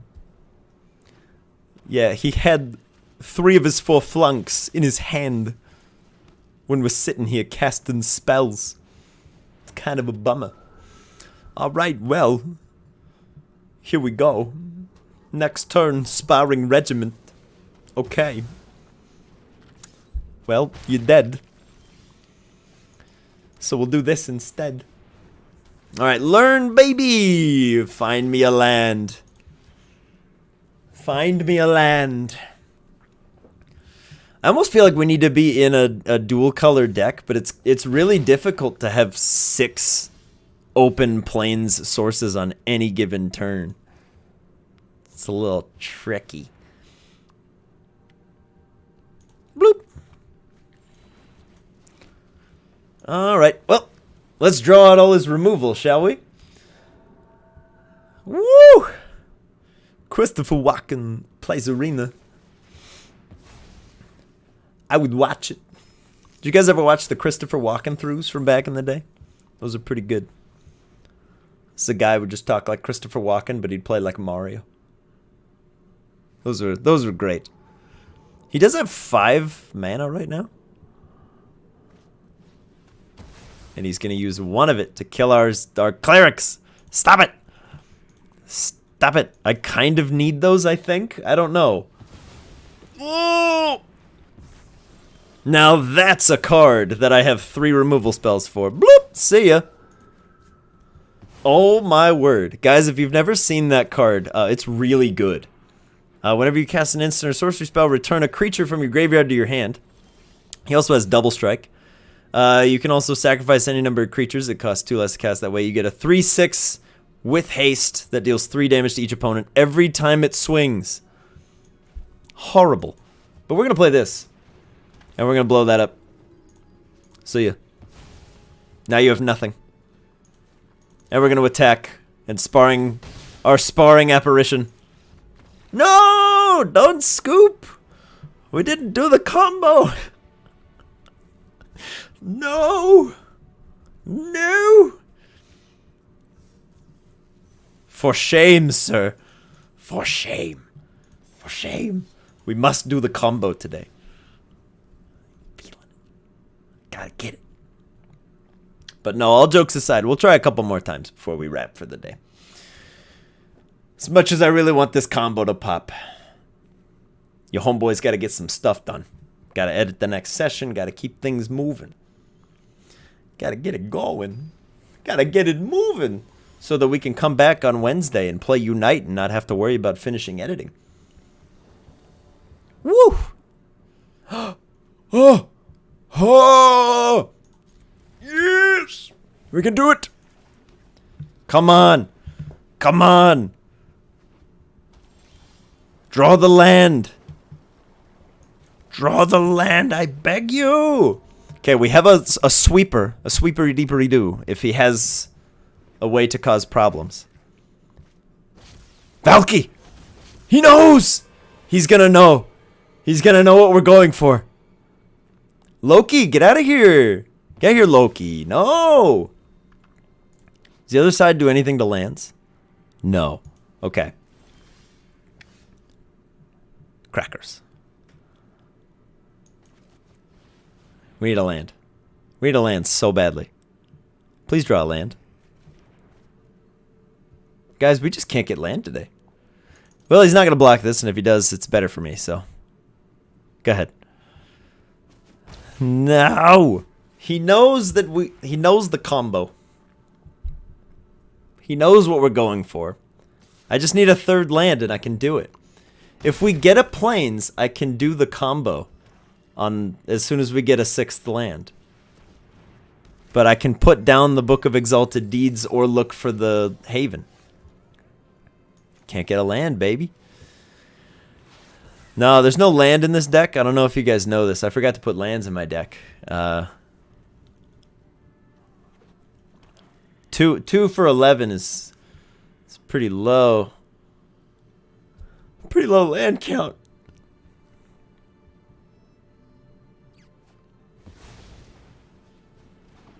Now I just need a land so I can clear the board. This is bad. Stop it, you. Stop it. Oh my word. Where are the lands? Where are they, guys? They're gone. That's where they are. We have to go. I have to literally go search for one. That's just garbage. We need lands. Please, I beg you. Can I have some lands? Can I please? 2 out of 12. That's so bad. 24 of our 60 cards are lands.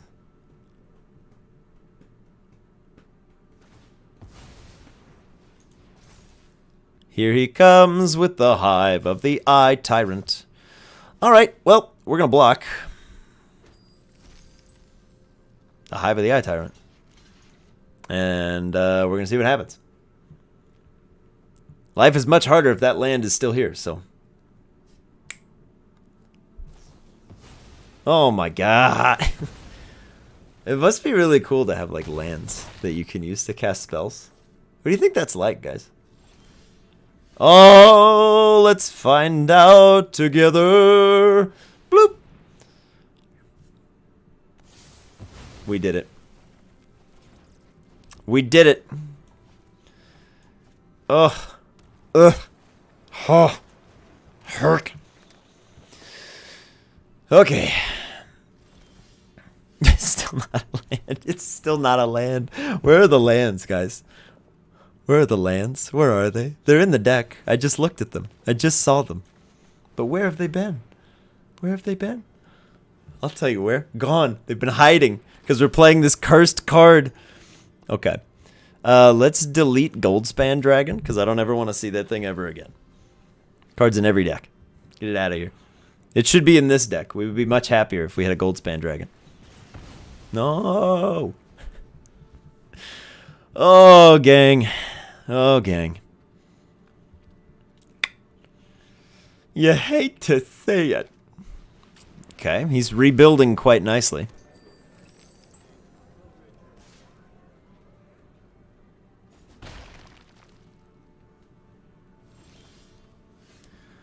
Clarion Spirito. Start making blockers, I guess.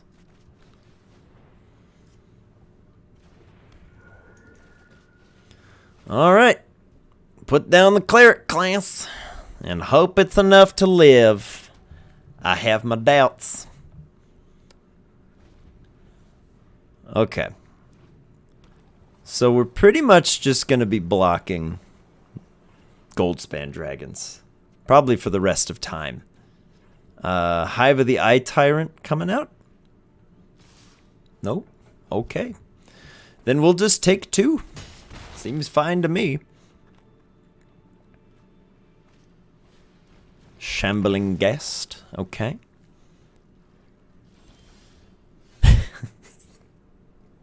Where are the lands, man? Where are they?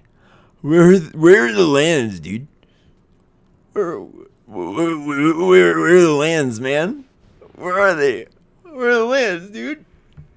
Where are the lands? Okay, here's the. You ready for the Galaxy Brain play?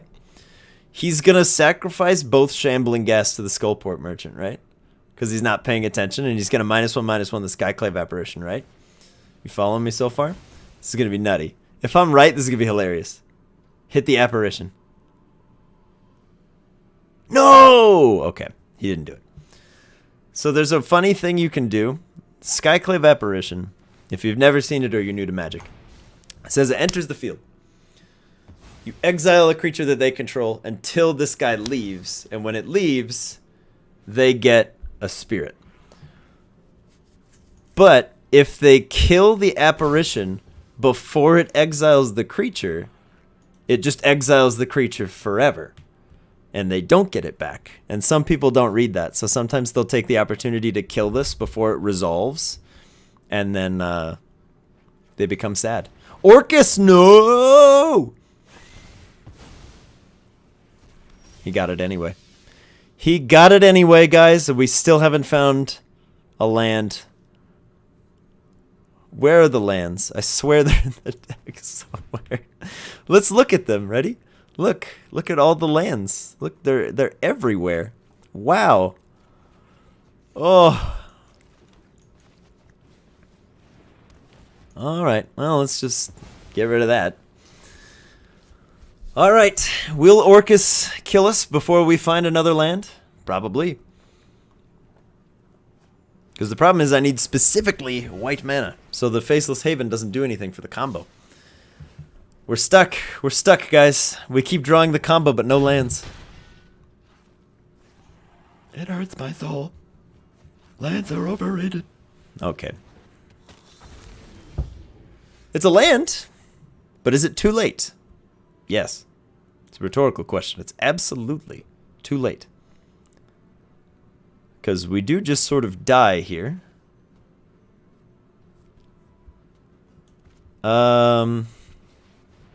Well, hold on.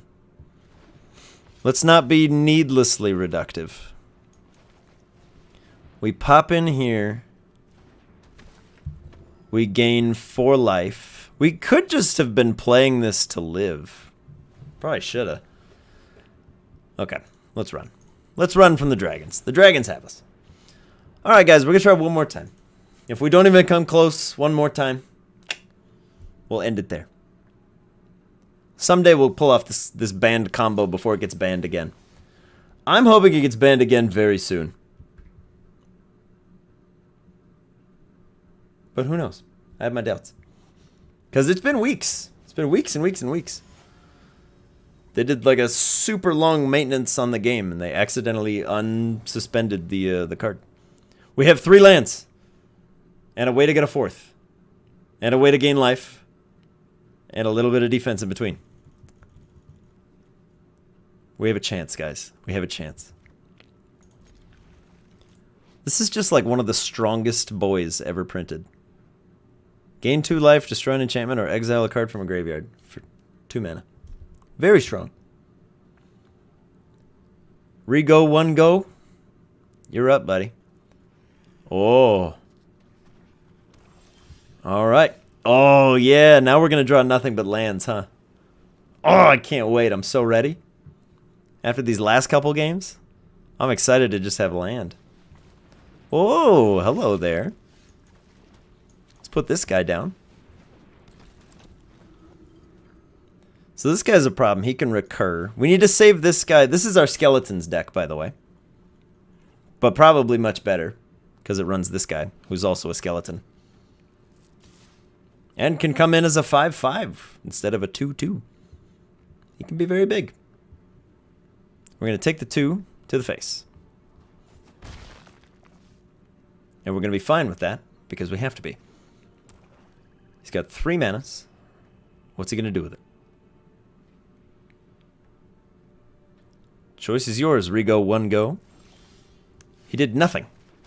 So let's see if we can get him to do the thing that I wanted the guy to do last game. Because I think he's going to do the card that makes me sacrifice a creature. Oh, no. He's got Deadly Dispute. That's fine. We still get to gain some life and smack him. Wasn't a whole lot of better options there. He might have a kill spell, and that's okay. Again, these are simply ways to delay and survive until we can play the banned combo. Oh, he did have it. I was right. Just in the wrong order. Soul Shatter. I thought he was going to wait till it was on the stack and then do it and then go away. Anyways. It wasn't and he didn't, so who cares? No attacks. I don't want him blocking and then suddenly learning and finding a way to get rid of Cosmos Elixir. Because that's going to help us survive long enough to get to the real meat and potatoes.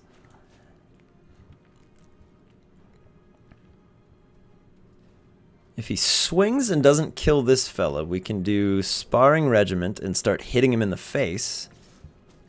Establish a bit of board presence. I'm waiting for Skeletal Swarming to come down. Oh, guys. Okay, you ready for this? This is going to be great. So we needed to find a land. So we're going to gain a life. Then we're going to gain 2 life. We're going to get a land. Oh, this just feels so bad. I'm sorry. Oh, no. Got him. So he paid extra for that little fella to come in with some counters on him. And we just scooped him. Schnoop. Absolutely scooped him. Okay. And he's going to do the same thing again.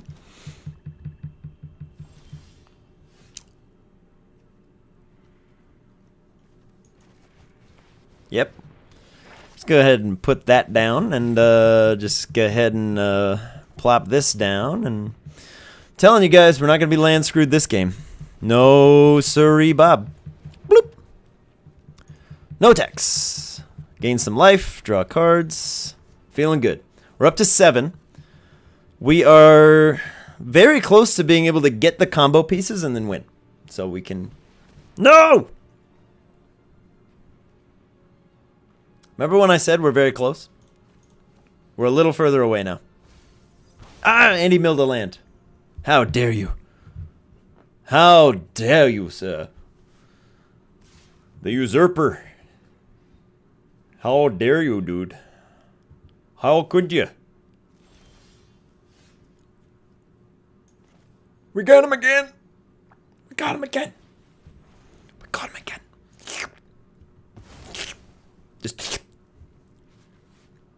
Just get him. Bloop. Let's just buff that up real quick. And no attacks. Draw a card. The engine is fired up, everyone. He's got red. It's a Goldspin Dragon. I'm glad we've been saving Doomscar, everyone. Wow. He was doing nothing for so long. It's a blocker. Defensive Goldspan Dragon. Okay. If I must. Boop. So that we'll let him find something from his sideboard. He's going to get to go learn his lesson. Probably to destroy... Nope. Wow. Okay. I'm always wrong when I try to guess what they're going to go fetch. Mascot Exhibition. It's a bit of a problem. No lie. Got to play that a little bit out of order, but oh well. And I'm starting to think he's not at all Skeletal Swarming and is in fact a dragon deck. So let's just get rid of that. Let's just make sure he can't possibly get it again. Let's power you up. Draw the card. Oh, good. The Monk of the Open Hand, guys. He's, it's a little late for him to be helpful, but oh well. He's here. All right. Let's see what they do.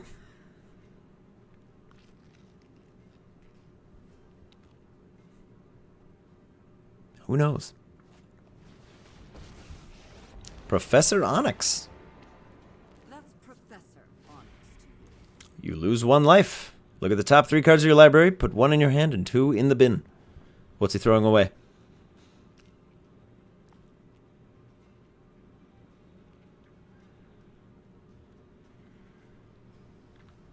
Who knows? Something. Presumably something. Right? You get a Deadly Dispute and a Skullport Merchant. Those are 2 very good cards for him, so he probably kept Either a dragon or something that wipes the board clean. Or kills an enchantment. Or an artifact. We got a lot of good stuff he needs to deal with. Huh. Well, let's continue to make some very fine blockers. Bloop. Get you even larger.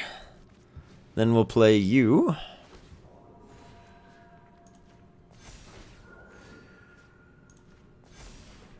Bloop. And then we gain the life, and we buff that one. This guy doesn't actually exile anything, but he is another good blocker. But let's save him just in case. No attacks. We are simply trying to find our combo. And now that we have lands, I can't find the combo. But when I have the combo, I don't find any lands. It's a problem. Alright, he's going to look again. He might need a red mana source. He threw away Lair the Hydra and Hive the Eye Tyrant. What is he keeping? He's throwing away some really good stuff. So what is he keeping? Power word kill. Okay. Not what I would have gone for, but you got it, buddy. We are going to have to kill her. It's a whole thing. She's a problem.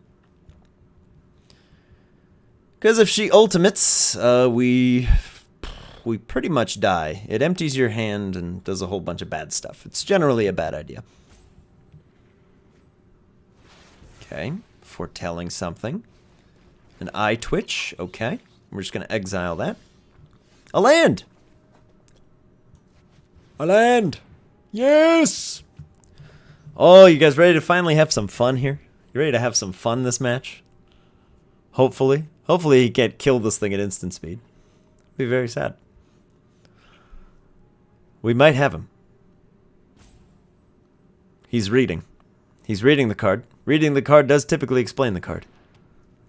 Now we play our land. Everybody gets vigilance and a little bit bigger. Shunk. Then we play this guy. It's the second spell we've played this turn. So the Monk of the Open Hand gets a little bit bigger. And this guy enters. And this guy enters. Sadly, we don't have our Orator anymore, so we're not gaining any more life. Let's exile the Eye Twitch. Let's force his hand early. I want him to sacrifice this thing. Oh, he's going to kill it. He did the thing. You guys ready? So he should have let that resolve first if he was going to kill it. Because now he gets nothing. Because the ability's on the stack.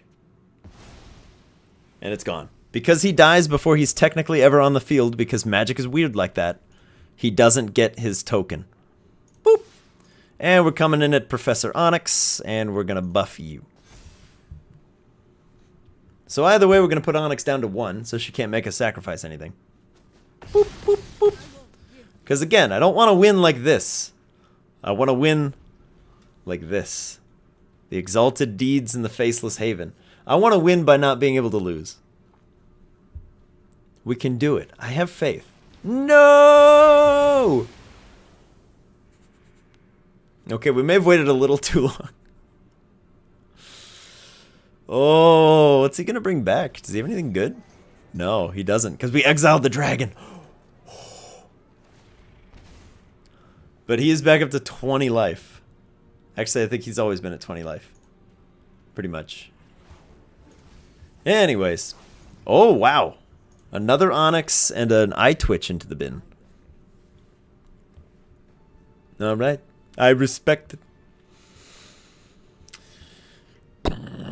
Okay. So we play this. We make 2 cats for every land. We need to find the combo. Actually.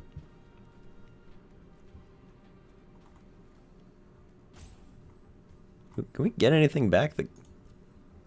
No.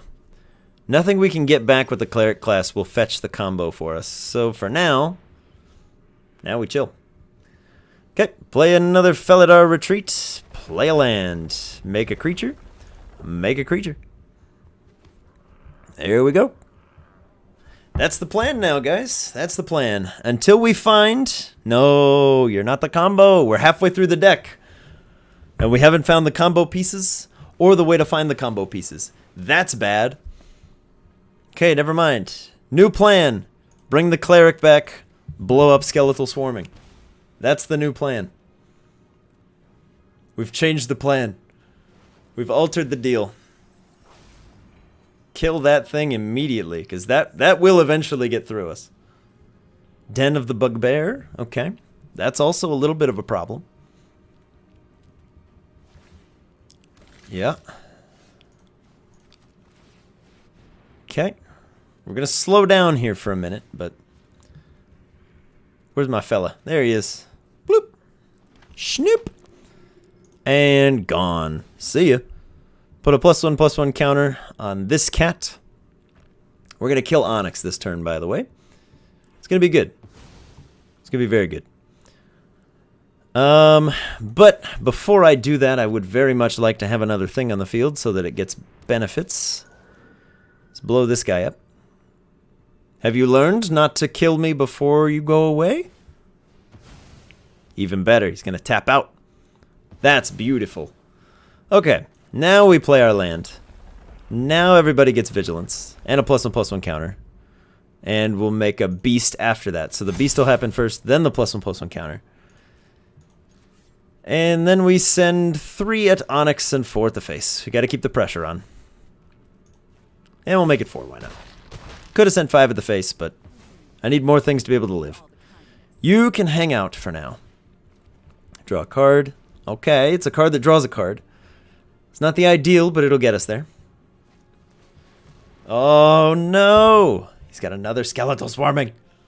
Of course he does. He's a skeletal swarming deck. Of course he has another one, but also, how dare you? Den of the Bugbear, if he pays for it right now, comes in tapped, so... we'll take 1. No, don't scoop! We're halfway through, we need to find the combo! Alright, gang. Alright, it didn't happen, we didn't get the combo. We'll try again next time. That's okay.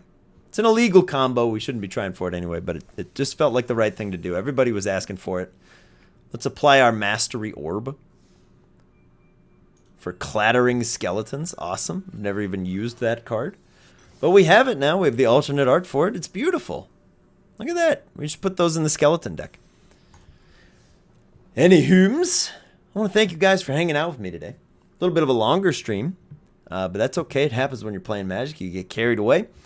But thanks for hanging out, guys. I will be back on Twitch and the YouTubes on Wednesday. I'll be playing a little bit of Pokemon Unite.